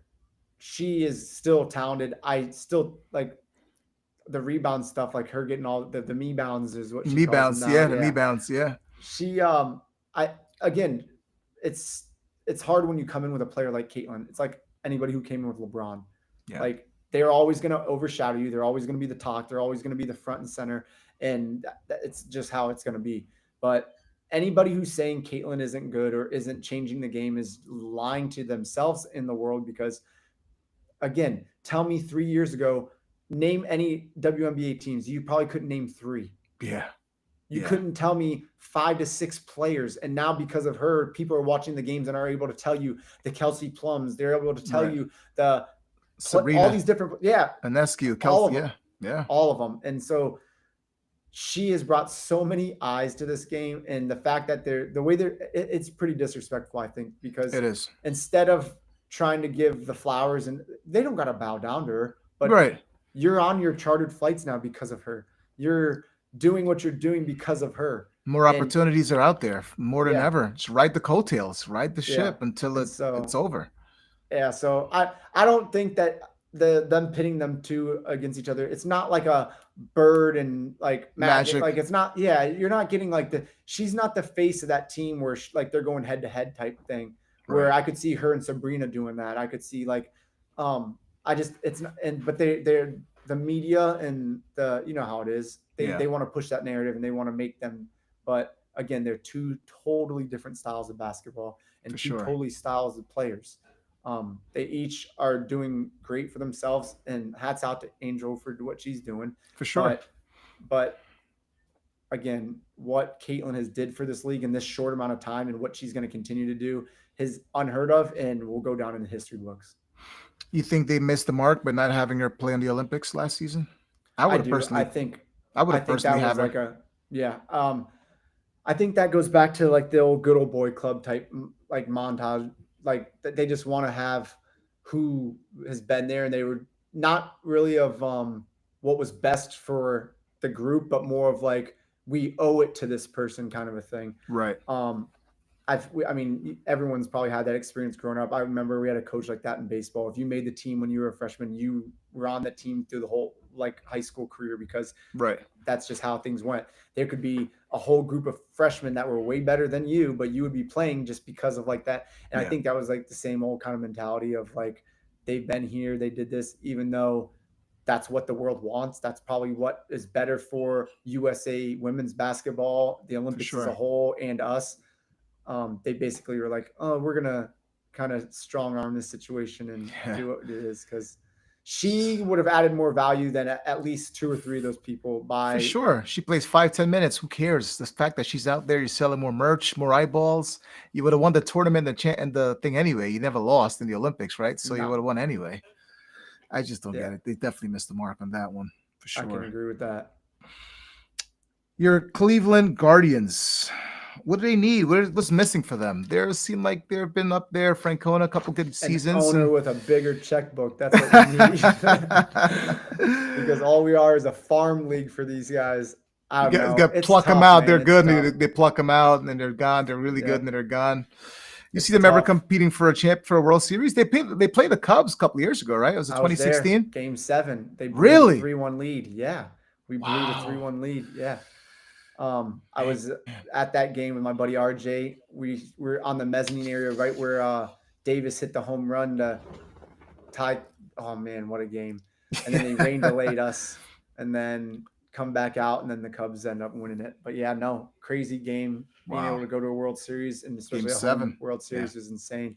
Yeah. Could have been, that would have been the year we would have won it.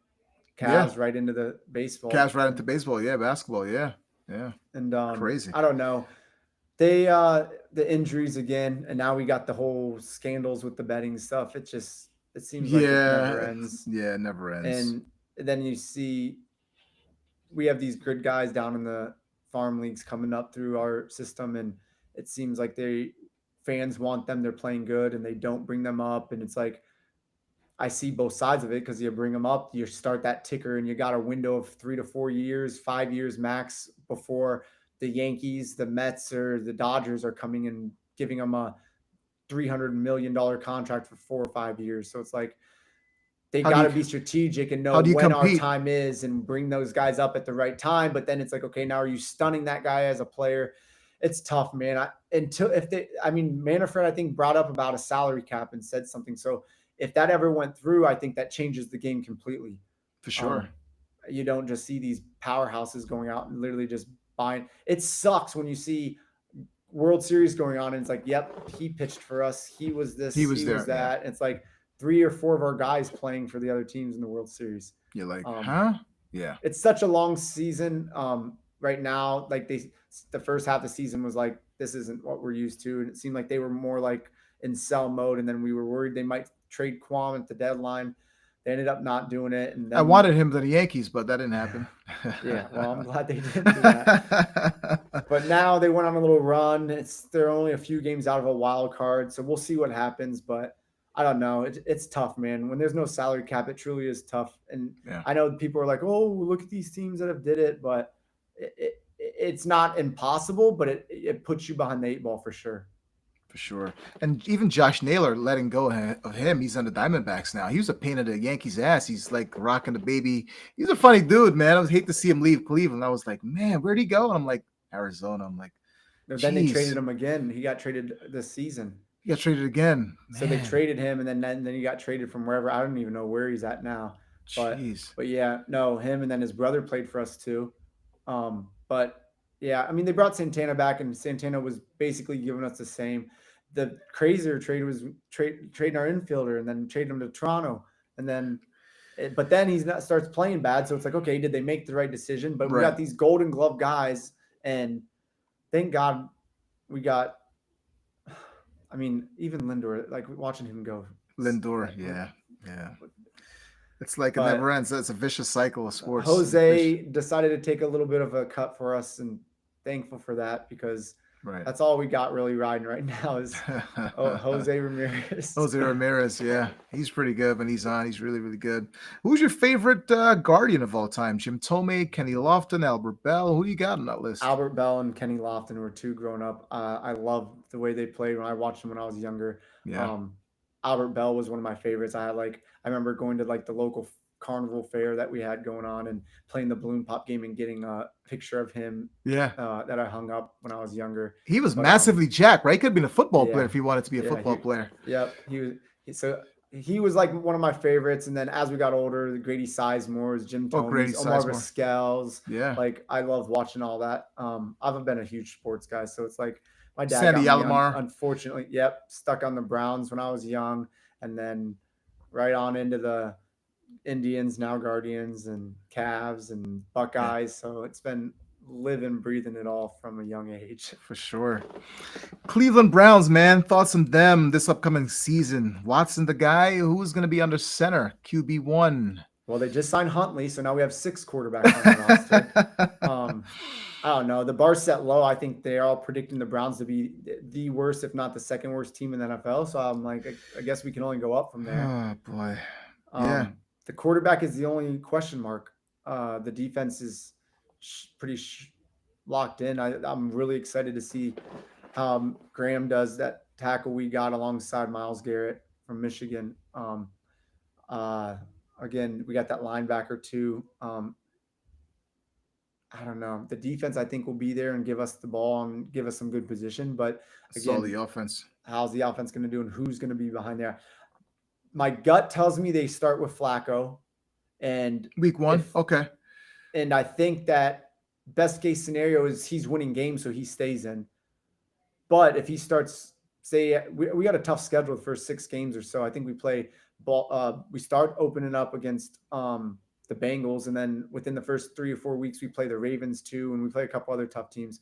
So by week 4, 5, 6, we're gonna have a good idea how the season's gonna go. Yeah. And if we aren't 4-2, 5-1-ish, or even 50-50 at that point, you got to just throw one of these rookies in, I think, and see what you got with them. I'm more on Shedeur than Gabriel at the moment. I just want to see them in preseason. I think we got lucky as hell by Shedeur slipping as low as he did. I think he could have been first round or at least early second round talent. I think it was one of the best things to happen to him. He got humbled. He's putting his head down and just working.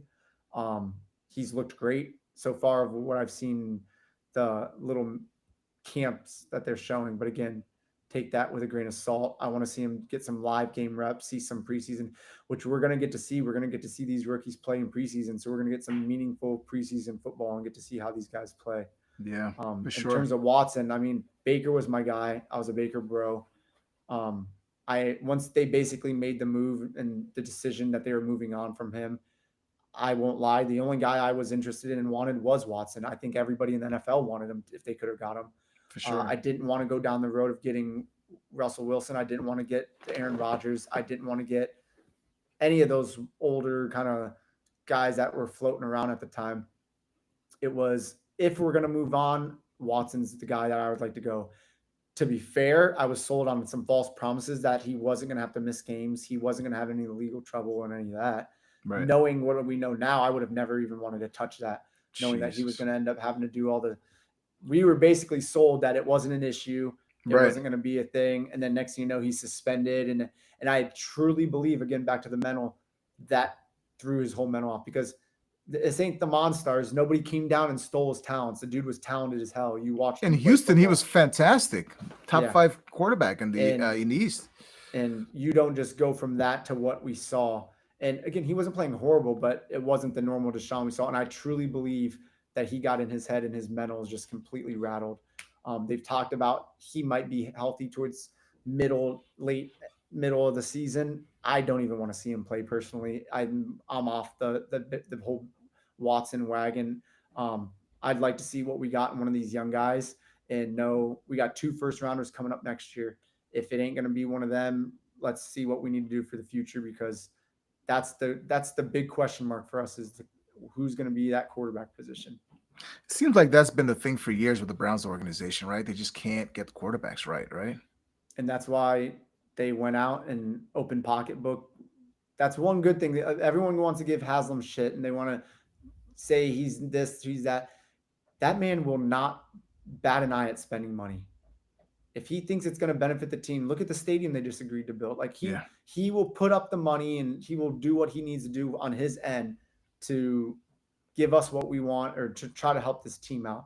And then we got the Dolans on the other side of, like, for the Guardians, who won't spend money. So it's like, would you rather that be the case? Right. And at the time, they came to him and they basically said they didn't think Baker could be the guy, and they wanted to try to pursue Watson along with every other team. Right. So you can't knock him for going there and saying, here, I'll give him 100% guaranteed contract. He did what he had to do to bring in what we thought was the guy. Did it pan out? No. Is it going to go down as one of the maybe worst moves in NFL history? Yes. Yeah. But he tried. And like you said, it's a quarterback-driven league. You see the Mahomes. You see the Lamar Jackson in our own division, the Joey Burrow in our own divisions. Like, we dealt with Roethlisberger for so long. Like, you need to have a solid and a good quarterback in this league. And I can't knock him for trying to go out and get that. It just did not work out at all. And here we are. Yeah. Who do you despise most in that division? Bengals, Steelers, Ravens? Who do you hate the most? Steelers and Ravens are both up there. I truly don't mind the Bengals if they're in their playoff. Like, that's one division team that I will root for. Like, when they were in the Super Bowl, I love Joe Burrow, like, as a person, as a player. Like, he's a cool, again, another humble, nerdy dude just on his own. Like, he's just like one of us. Right. I love watching him play. I don't think that he's been I can kind of relate to, I feel like, him in the sense of he hasn't had a line and he hasn't had this, and had the injuries. And that's kind of like what we've had. We've had some quarterbacks who might be okay, but when they were decent, our line was trash, or our line would be great, but then we had a horrible quarterback, and it just seemed like it was a pendulum Never that would go aligned. back and forth. And then when we got a good line and had a quarterback that was somewhat decent, then the injuries came. So it just seems like it's always something. And I'm hoping one of these rookies can. I mean, worst case scenario, Flacco's playing really good again, and they keep him in, but that's a good problem to have. So I don't know. We'll see. But I definitely think we'll know within that first 5 or 6 games what's going to happen. Did you want Travis Hunter? You guys could have got Travis Hunter and Shedeur Sanders, team them together. Were you surprised that you guys didn't go get Hunter? Yes and no. I think there were still question marks on how he was so adamant on wanting to play both sides of the ball. And I don't think it's going to translate. I think he might be able to do some, but I don't think it's truly going to translate in the NFL. You know how hard these guys hit. You know how fast these guys are. Like, you see some of the biggest, baddest running backs. Like, look at what Saquon and Nick Chubb and these guys are doing. They're freaks. And they still are taking dings. Hits. And the hits, they add up in the NFL. For sure. I think some people might have been a little worried about like him doing that. If we took him, I would have loved to see him be more of a defensive guy for us and then play like a slot receiver, because it's like you're out there just finding holes and bubbles and doing what you need to do. Basically just run out there and get open. I would have been mad if they did take him. I think he's being a two-way player and being as freak of an athlete as he is, you have 2 chances to hit on something. That's way better than what you normally deal with when you only got one. And at the end of the day, he's a freak athlete, so he's going to be able to do something for you no matter what. So I don't think you would have missed on that. But I also am not mad at what they did, trading back and getting a guy who still could have went in the top 5, in my opinion. That defensive tackle, Mason. Mason. And getting him and being able to have – we've never had to, like – you look at the Steelers D-line and, like, they have Watt, but they also have Highsmith and – or whoever, like they got Pro Bowlers all across that line that are also helping out. And it's always been Miles and someone else on the far edge. We've never had like a true stud at that tackle position. So I really, really, really am intrigued to see how that works out this year. The defense, again, I think will be fine. I love that since they brought Schwartz in, I've loved what he's done. I love the whole concept and stuff that they did on defense that way. It's just this offense that's been our monkey on the back that we can't get over. And again, specifically the quarterback position. For sure. New stadium coming soon. The Dome, good idea for downtown Cleveland. What do you think of the new stadium coming? I'm probably going to take some heat for this, but I love it. I know a lot of people like the nostalgia. They love the whole concept of the downtown, but if you've ever been down there, it is a mess. There's homeless everywhere. It's literally like landlocked. There's like one way in, one way. There's nothing around it to develop. The city themselves never developed it, and now they want to cry wolf and pretend. It reminds me of the Cavs, like not surrounding anyone around LeBron and then him leaving. And then they try to pull the Rooney rule, whatever the saying about moving the team. I'm like, we're moving it 15 minutes away. At the end of the day, they want to talk about like, they're taking away from the AFC North, the hard-nosed, the cold weather football. But look what cold weather just got the Steelers and the Bills not too long ago. They literally canceled the playoff game and had to move it because the snow and that. So don't tell them they've lost the last couple. I think one of the down south teams came up and beat one of them in like cold weather game not too long ago too. So it's like, don't feed me this BS. They're fun talking points, but I'm all about like entertainment in general. And it's like to know that I can say to my pops, let's buy tickets and go to a game in advance and know no matter what, it's going to be a good game. November, December. Yes, we don't mind sitting out in that cold. We did it. We've all done it. Like it is what it is. But to know no matter what, you're going to be able to go and join a game. And even if the team's garbage, you can still go have a good time and know you don't have to endure some crazy elements. Not to mention, now we can host the Super Bowl. Now we can host the Final Four. Now we can host Final Four. Crazy concerts all winter long, and they're going to call it the Brownstown is what I think they're calling it. They're going to be able to have hotels, shops, parking, everything all in one. Look, again, might take a little bit of heat for it, but I've been all about it, and I think it's going to be awesome. Who's your favorite Brown of all time? Your favorite Brownie of all time? That's tough. I got to say Joe Thomas. He was more of my era, like growing up, like looking back and stuff. There's obviously like the Bernie Kosars. You can never go wrong. Like Bernie, I've met a bunch of times. Great guy. So I would say like older player, probably Bernie, but like my new age, of like when I actually was following growing up, like my era. Joe Thomas, he's just a class act guy, put his helmet on every day, showed up, came worst team, best team, blocked for who I couldn't even tell you how many quarterbacks. And no matter what, he was always out there. Like he's the epitome of what you want as a teammate and a leader of a team. And yeah, Joe Thomas is a class act. Your thoughts on Kevin Stefanski? He high on him? Good coach? Me and my buddy go at it all the time about Kevin. I think Kevin is a great coach. I don't think he's in the top tier yet, but I think he's above like right average. there? Yeah, I think he's above average, and I think he's a good coach. My problem with Kevin is he's an offensive-minded coach, and that's been our biggest issue for like the last 3 or 4 years, or however long it's been Offense, now. yeah. And so how can you be an offensive-minded coach, calling all the plays, doing everything, and that's our weakness? At some point, you need to look in the mirror, and I think he sometimes waits a little too long to make a decision and do something.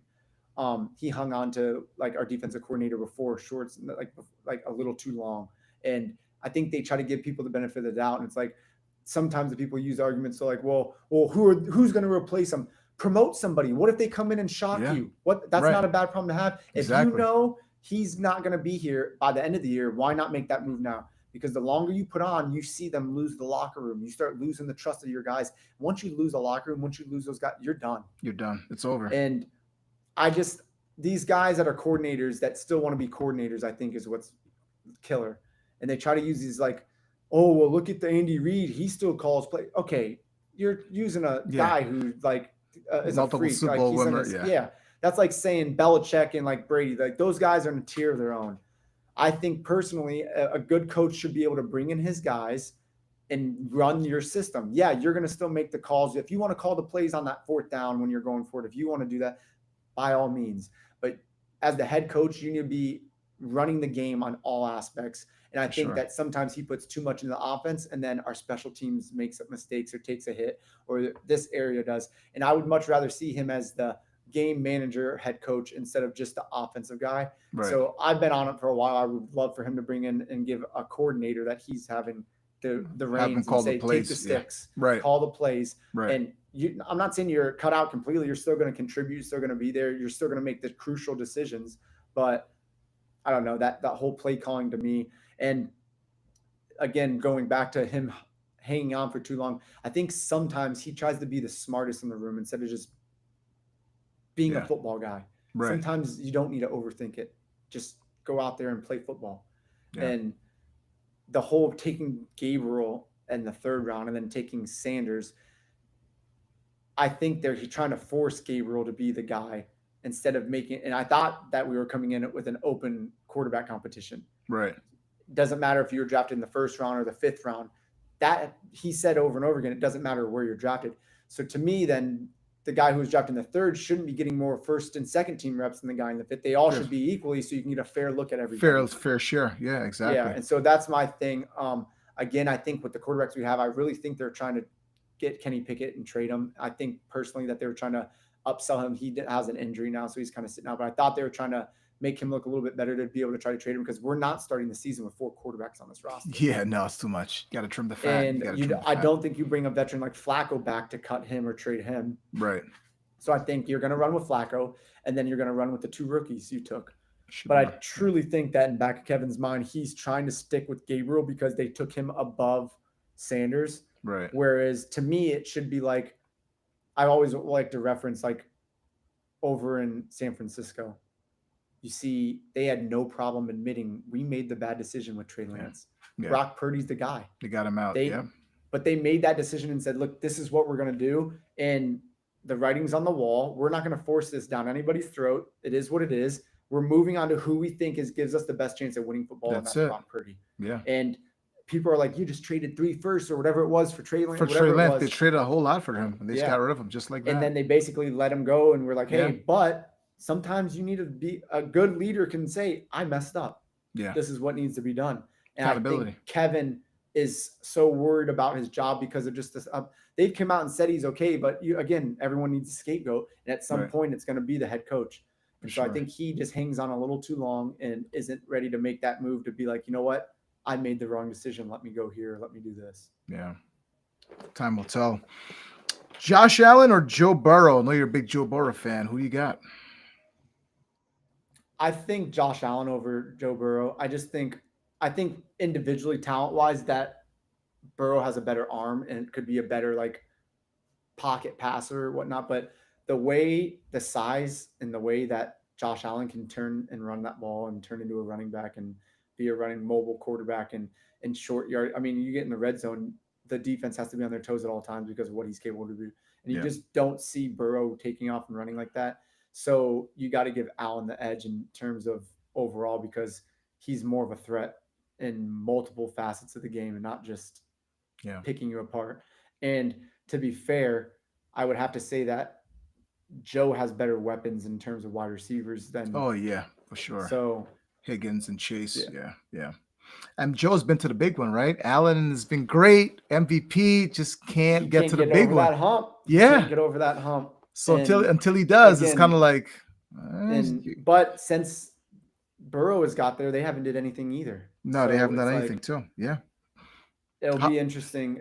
The Super Bowl, I always say, is the hardest championship in all of sports to win. You have to play either perfect or the other team has to mess up, and you have to just right. play a little bit better than what they did for the entirety of the play. It's not a series where, in the NBA and hockey and baseball, you could literally wake up for 2 to 3 games out of that and just say, I'm not even mentally here and Right. walk through and just go through the motions and still come out on top. Yeah. Where you don't get that opportunity in the NFL. It's So one game. One game. How much pressure is on Lamar to win the big one? I think they did put a lot of pressure on Lamar. Again, Lamar's never scared me in our division. I think we play him well. We've always keyed in on his type of style. I think he is a runner first. He's a freak athlete, but his arm does not scare me at all. It's just more to me. It's easy to be a great passer or look great in terms of what he's doing when he can do what he does and extend those plays. They say on average, cornerbacks can't stay with guys more than a few seconds or whatever. And so it's like if you can extend that play to 8, 9, 10, even 12 seconds long, you're Right. going to find somebody that's able to find a bubble, find a hole, and get open on a DB. For sure. Um, I again not taking anything away from Lamar. He everything that happens is because of what he can do and how he can maneuver. And then I think he did get a lot smarter in taking hits.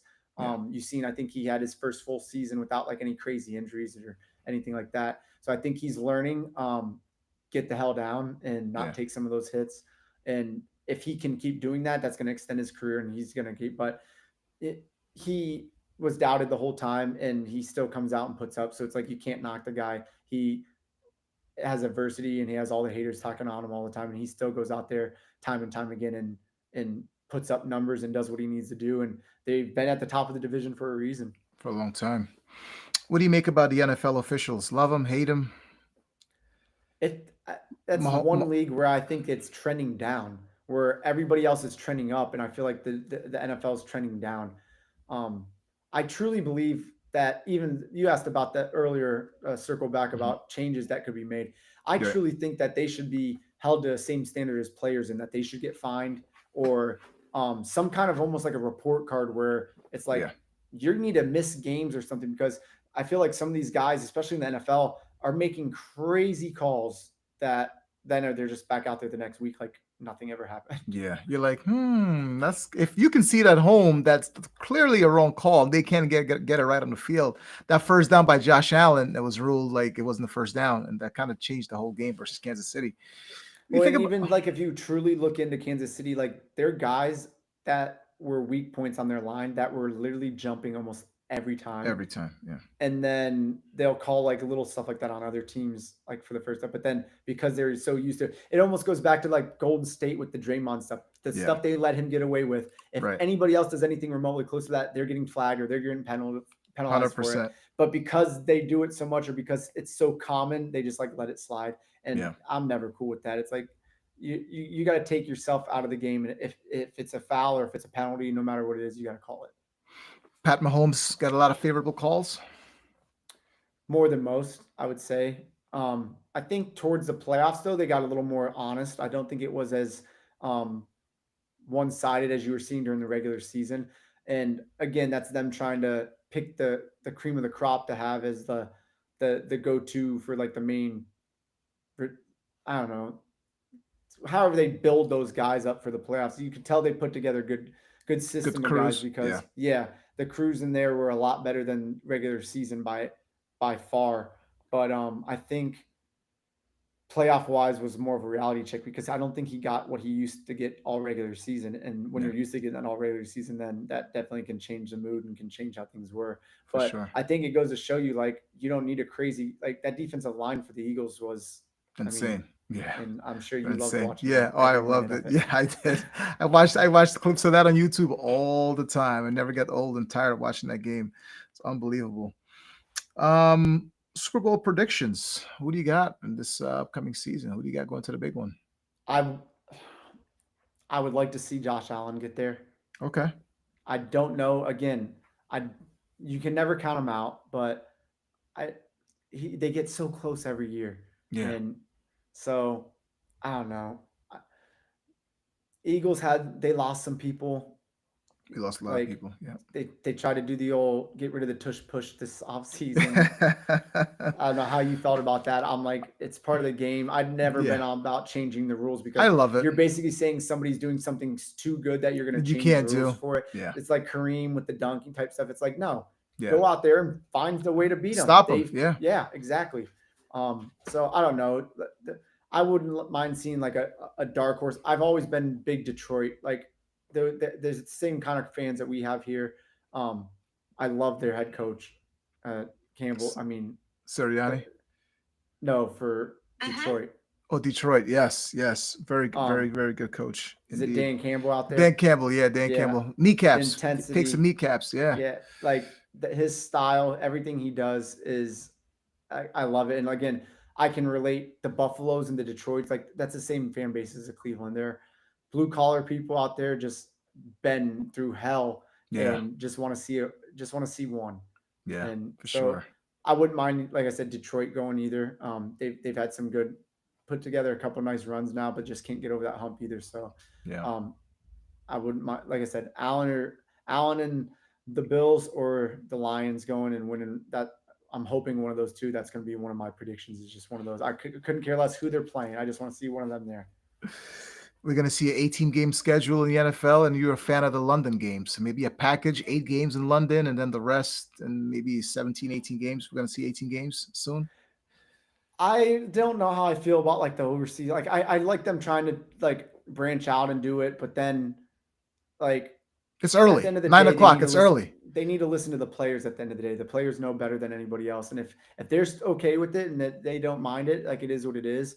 But I did when I did go to London, I talked to some people. They do love being able to see it come over there. It's a different sport for them, and it's like cool for them to be able to see that in person and Right. get that experience. But I'm not against it. It is weird waking up at 9 a.m. to Yeah. watch a football Football game. game. Yeah.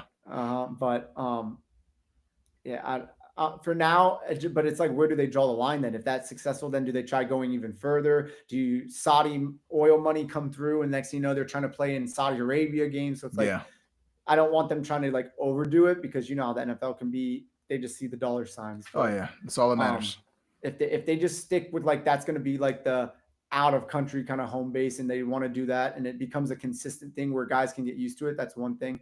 Or if they're going to make it like, hey, kind of like the Thanksgiving games where it's like, you know, the Cowboys are always playing. If you get that one team, it's like, hey, you know, they're always going to have a London game or something like that. Like I could see that happening too, Yeah. but I'm kind of on the fence either or. I'm not really for or against it as long as the players, they know best. So if the players are like, nah, this ain't good, or if like the field quality was going to be bad where you see guys getting injured or something, then maybe go back on it now. But right now, I don't mind it. It is weird, like I said, waking up at 9 a.m. But Yeah. What advice would you give Jerry Jones? What do you tell Jerry Jones? One thing you can tell Jerry Jones. What would you tell him? probably shut your mouth. Seems like every time he opens his mouth, it's just making things worse and worse. He's that old school head, like you know how those old heads are. Yeah. He's basically Stuck in his way. yeah, He's- and that you'll never change those type of guys. They just got to die off. yeah. And it's he's not doing himself any favors, and he doesn't do the team any favors because I could see if they were a team that was winning. Right. If you're out there and you're putting together a championship like if you're out there like the Patriots and you're putting together all these championships and you're out there making comments like that, it's like yeah, you're the top dog, but Right. what have the Cowboys done Right. Nothing in in 30 20 years. years, 30 years? Yeah, Yeah. 30 years, nothing. So he's out there talking like they're like some dynasty still. And it's like, you're still trying to get talented guys to come to your To team, come to your and now you're team. chasing them away. It's not Right. like you can sit there and say, look at the rings, because at some point people are going to say, it's what have you done lately? And Yeah. they haven't done much. 30 years, very, very long time. Yes. Who wins a major championship in your lifetime? What do you think? Browns or Guardians? You see any major championships? Guardians got to be the closest out of anybody. Okay. Um, I mean, they're what, 5, 6 years out from being pretty much having a couple runs of being in the World Series of 2016. So that's Right. almost coming up on 10 years now. 10 years. But even those like 3 or 4 years after that, we still were competing and in the playoffs, and just little pitching or hitting not being able to go our way. I would say if I had to choose one and put, being a betting man like I am, if I had to put money on one, I would say Guardians before the Browns. But like I said, the Browns football could be, like you said, just ride that wave and you catch fire and go. Yeah. If we just, it's a big if, but it's like, we just need to find a quarterback. Yeah. We have the other talent there. I would really like to see them bring in. You got Parsons now demanding a trade, and then you got Scary Terry demanding a trade. Yeah. Some Personally, big names. I've heard Miles has been. There's a rumor that came out. Miles was pressing them to trade for. I mean, I don't know if they're going to, but personally, I would like to bring in Scary Terry and see what happens. Get an extra wide receiver in there, pair him up with Judy. Having those guys on opposite ends of the field would make whoever's at quarterback's job a lot easier, whether it's Flacco or a rookie. Um, the best thing you can do for a quarterback and who's trying to find a quarterback is give them weapons to throw to. So um, hopefully we can go out and make maybe a big main move, come in and not just be content and complacent and just kind of ride this wave and see what happens. I know Yep. we do have that first round pick, and they are not going to want to win games if they start off slow, because it's like, well, we'd like to have 2 high first rounders, but as a fan, you never know. And it's going to come down to those first 5, 6 games. That's the beauty of sports, right? You just never know. We keep coming Yes. back year after year Yeah. after year. It's always next year. You It's know the always saying. next year. Yeah, it's always next year. He's James Blair, a longtime friend of mine, Northeast Ohio's own, biggest LeBron James fan in the world. Quick rapid fire questions here, man. You ready? Yes, sir. Love it. How many LeBron jerseys do you have? Oh, I could, that probably in total 20 Yeah. to 30. 20 to 30 jerseys? Probably Wow. 20, 30 jerseys and shirts. Yeah, easily. How many LeBron sneakers do you own? Oh, that's dwindled down a lot over the years now. I haven't been as Really? much as a sneaker. Yep, I got rid of some of my prized ones. I had the corks for a while. Ended up Yeah. moving those. Just as you get older, it's like I got out of the shoe game as much as it was. Once they started making all the retros and that, I think it just kind of Yeah. spoiled the game. It's like, okay, what you had and what you took care of and was so special, they're just remaking. So it's like, Right. and Yeah. so I would say I'm probably down to 10 to 15 max of those, when I used to have way more LeBron shoes.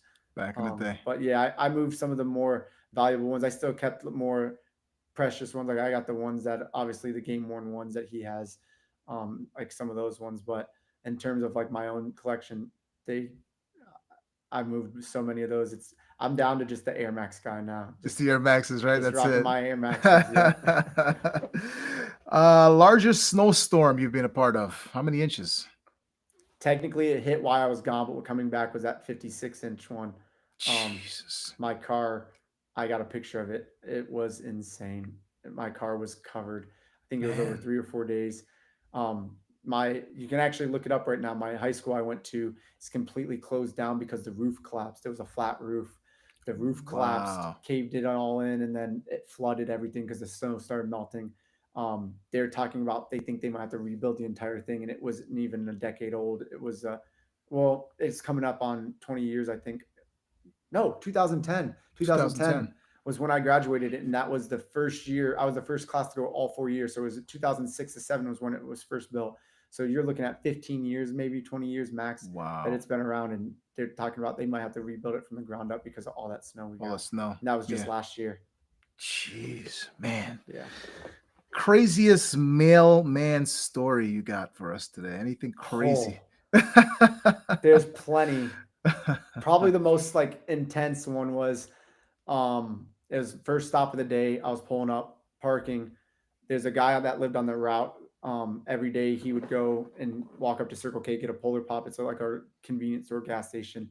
And it was the first of the month. He just took a bunch of money out of the ATM, and we're probably 10, 15 yards away from each other. I come up and stop at the stop sign. He's walking to the intersection at that stop sign, and a guy runs up behind him, pulls a gun out, puts it right in his back, and robs him right there while I'm sitting at the stop sign. And he's just like What? looking at me, insane, bro. And so I'm literally looking at him, and I just went like this, like it's all right. And so the guy later I found out the guy said like, give me all the money and I won't blow your brains out, whatever he was saying to him. So he gives him all the cash, and then he's just like shaking up. So I rolled on the window and I tell him, I'm like, hey, I'll be right back. And I freaking went on a chase and followed this dude. And so I call the dispatchers, and I'm on 911. Right. I'm like, he's running across Darrow Road. He ran behind. He's cutting through Sally's Alley. I'm giving them a play-by-play of this dude, and I'm just keeping the distance and going around. Almost 10 to 15 minutes I'm on the phone. I follow this guy for. You're in the mail truck and you're like following this guy. Yep. Holy he would go hell. down like side streets, and he went from running to just walking. And so then I kind of like circled around and came back down like another side street. So then he didn't think anything of it, and he's walking down. And then there's like kind of like these older kind of styled apartments. And he kind of like went off there and went into one of the apartments. He must have been living there, knew somebody there, but then I lost him. And the entire time, no police ever showed up. Are you kidding me? Jeez, man. So I'm like, he's gone. I'm like, he's in the 2200 block of like this apartment, blah, blah, blah. It's somewhere near there. She's like, all right, I'm sending out a detective. Can you meet him somewhere? I was like, yeah, go to this address. I gave the guy's address who got robbed, because I knew who he was. And I go, he can interview both of us. So I drove there, and like 5 minutes later, the detective came up, and I'm telling him like, he was wearing this. He had a jacket on with these decal on it. He had like, I said, it looked like to me, it looked like a Glock, maybe a 9mm. And he's like, well, like, how did you know all this? I got guns. Like, I know like how it all is. Right. And I literally was like 10 feet away from the dude at one point. So like, I saw everything. So I'm giving a full description. He's like, I'm going to tell you right now, I don't know if I've ever got this good of a description. Like, he's like, I feel like I could just draw this dude right now. He's like, I can't say people usually go after or follow people with guns, but you didn't have to do that. But we do appreciate the information, and they ended up being able to pull videos because of like where he was and where I was saying, and got like video of his face and him. And and they caught him online. I don't know if they caught him or not, but it was all over social media and Facebook and whatnot. And so the detective like took all the information, and who knows what happened from there. But that's probably the like most intense, wild. I could write a book when I'm done, but that was probably one of the most like insane spur of the moment ones. Jeez. And you ever got chased by an animal or at all? All the time. I've never been bit, knock on wood. Thank God. Yeah. Okay. So we're going on over 7 years with no dog bites. But dogs always chasing. You got weird people you deal with, like all sorts of stuff you see out there. We have big hawks have came down and attacked mailmen because you're close to the nests. Like the stories and stuff we see and hear out there is wild. Crazy. What kind of music you listen to these days? Any Machine Gun Kelly? Any Machine Gun Kelly's new stuff I've been listening to. I've been on a country kick now as I got older. You were telling me about that the other day. Yeah. Morgan Wallen's coming in a couple weeks. They're going to try to go out to that concert. So country music. And then I started more recently to the house kind of EDM music. So there's a new kind of bar club that opened up out here. And they play a lot of like the house electronic type music. So I've been listening to that and going out to that. Yep. Kind of that, but there ain't nothing bad about sitting around just vibing out to some country music. Some of the newer stuff's a little more poppy stuff, but it ain't bad. But that's been on the radar lately. All right, there you go. Favorite TV show growing up? Criminal Minds was like overall growing up, like me and my mom and like we used to watch that one, and that still was running forever. But like number one TV show is Breaking Bad. That's I love Breaking Bad. Favorite. Yeah. Walter White, Jesse. Yeah. No. Did you watch the spinoff? Did you watch the spinoff of Better Call Saul? Better Call Saul, yeah. Then they did like the El Camino, like the movie. El Camino, the movie. Like, wrapped it all up too. Yeah. Yeah. Yep, I watched all that. You can never go wrong. I also watched Prison Breaks, The Dexters, and Yeah. some of those. I actually watched Game of Thrones. I never watched Game of Thrones until just recently and watched that. Was it pretty Um, good? I it started wasn't watching bad, that but it and was I like stopped, but should I go back I and watch the whole started and thing? didn't. Yeah, Yeah. at the time, all my friends were watching it, and they were like way ahead, and I'm like, I'm never gonna catch up and or be able to be on the same page. And then Yeah. I was like, COVID time, that like you start watching stuff you didn't think about and try to go back. And then just recently, I was like, everyone always talked about that, and I never watched it, so I'm gonna give Right. it the old college try. It's not too bad, but yeah, Breaking Bad's definitely my number one. For sure. Favorite movie of all time? Dark Knight, the Yeah, that's a good trilogy, one. but the That's a good one. trilogy as a whole, but Heath Ledger's Joker and Christian Bale is one of the best. That's probably series overall though is Harry Potter. That's my favorite movie Okay. series of all time. But just individual movies, Dark Right. Knight. Dark Yeah, Knight. You prefer cats or dogs? dogs, Dogs. 100%. I used to hate cats, but being a mailman and realizing that they don't want to bite your face off and Right. they're more just relaxed and chilled, I've grown to like them and tolerate them. But I don't know. There's just something about the whole litter box thing I'm not a fan of. Man, the last time I saw you, you had no tats. Now you're covered in tattoos. How many Completely covered. sleeves, right? How many Yeah. tattoos do you currently have, man? I can't really count them, but they're full. Man, oh Yeah. man. So I had just the one on my ribs, I think, when I Yeah. met you, and then I've Yeah. gone full. Yeah. Full So sleeve. this was like a work in progress over about 4 or 5 years. I did them like in little pieces, and then I got real stupid and decided to do. Actually, a guy from New York is Oh, my artist for this whole arm. It's a whole Harry Potter themed tattoo. right. I did back-to-back days, 20 and a half hours for the Wow. outside. And then the next year we followed up and did 19 and a half hours for the whole inside. Jesus. There's a tattoo convention that comes to Cleveland every year. And so I met this guy from New York, Mexican guy, super dope dude, super talented. His name's Steven. Steve Blessed is his name on Instagram. He's a like a wizard in terms of Harry Yeah. Potter, to play off that, but the stuff Right. he can do is insane.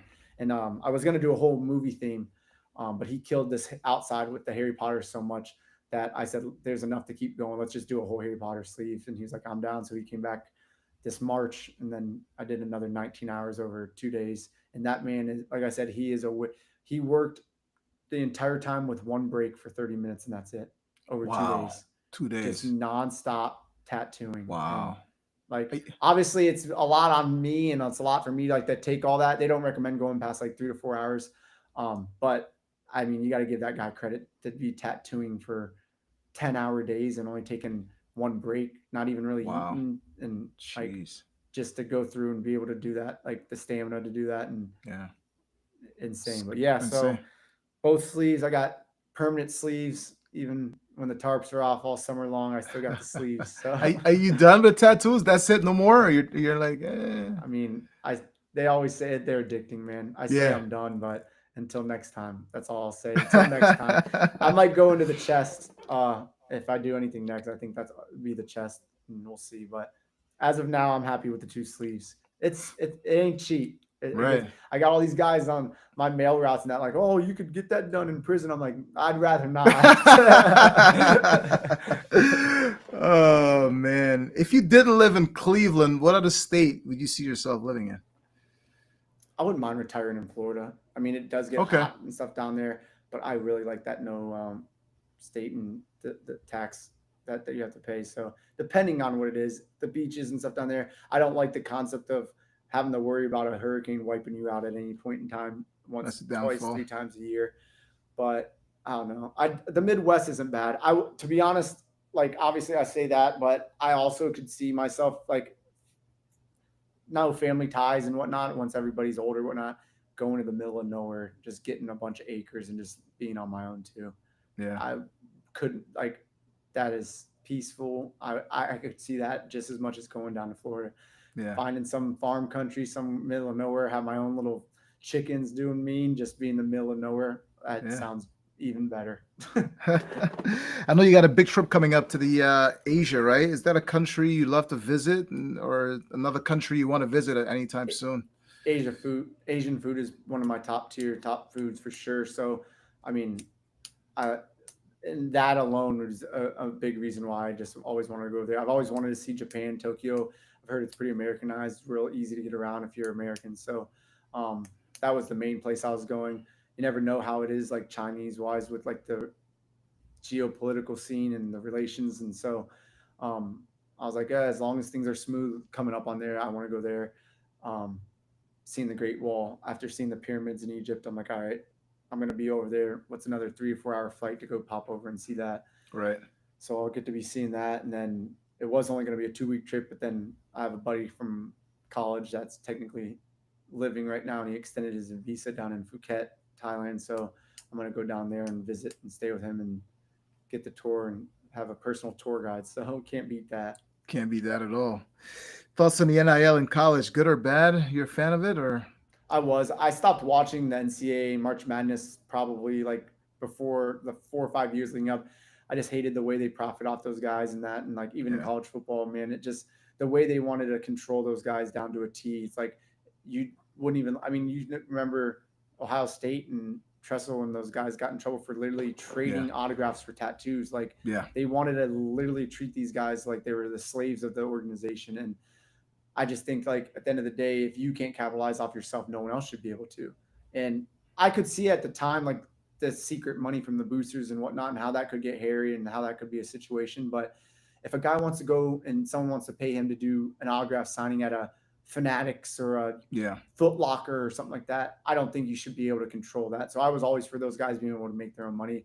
Right. I didn't think it'd go from one extreme to the other and be wide open like it is, but I'm never against somebody making money on their own image and likeness. So again, I think it's kind of opened it up and made it a, a crazy with the transfer protocol and all the Crazy. portal or everything they're doing now. I do think they need to tweak that a little bit. I don't think that if you go into the portal that you should be able to just play for another like D1 Yeah. team, like in the same division or something like that. I think there should be maybe like a year wait or something like that. Logistically, something. I might not have all the answers, but they need to do something with that because It's getting out of these hand. guys just going basing finding out, oh, this person said they'll give you this much money and going in the portal and saying, Right. hey, I'm going here and being able to play like that.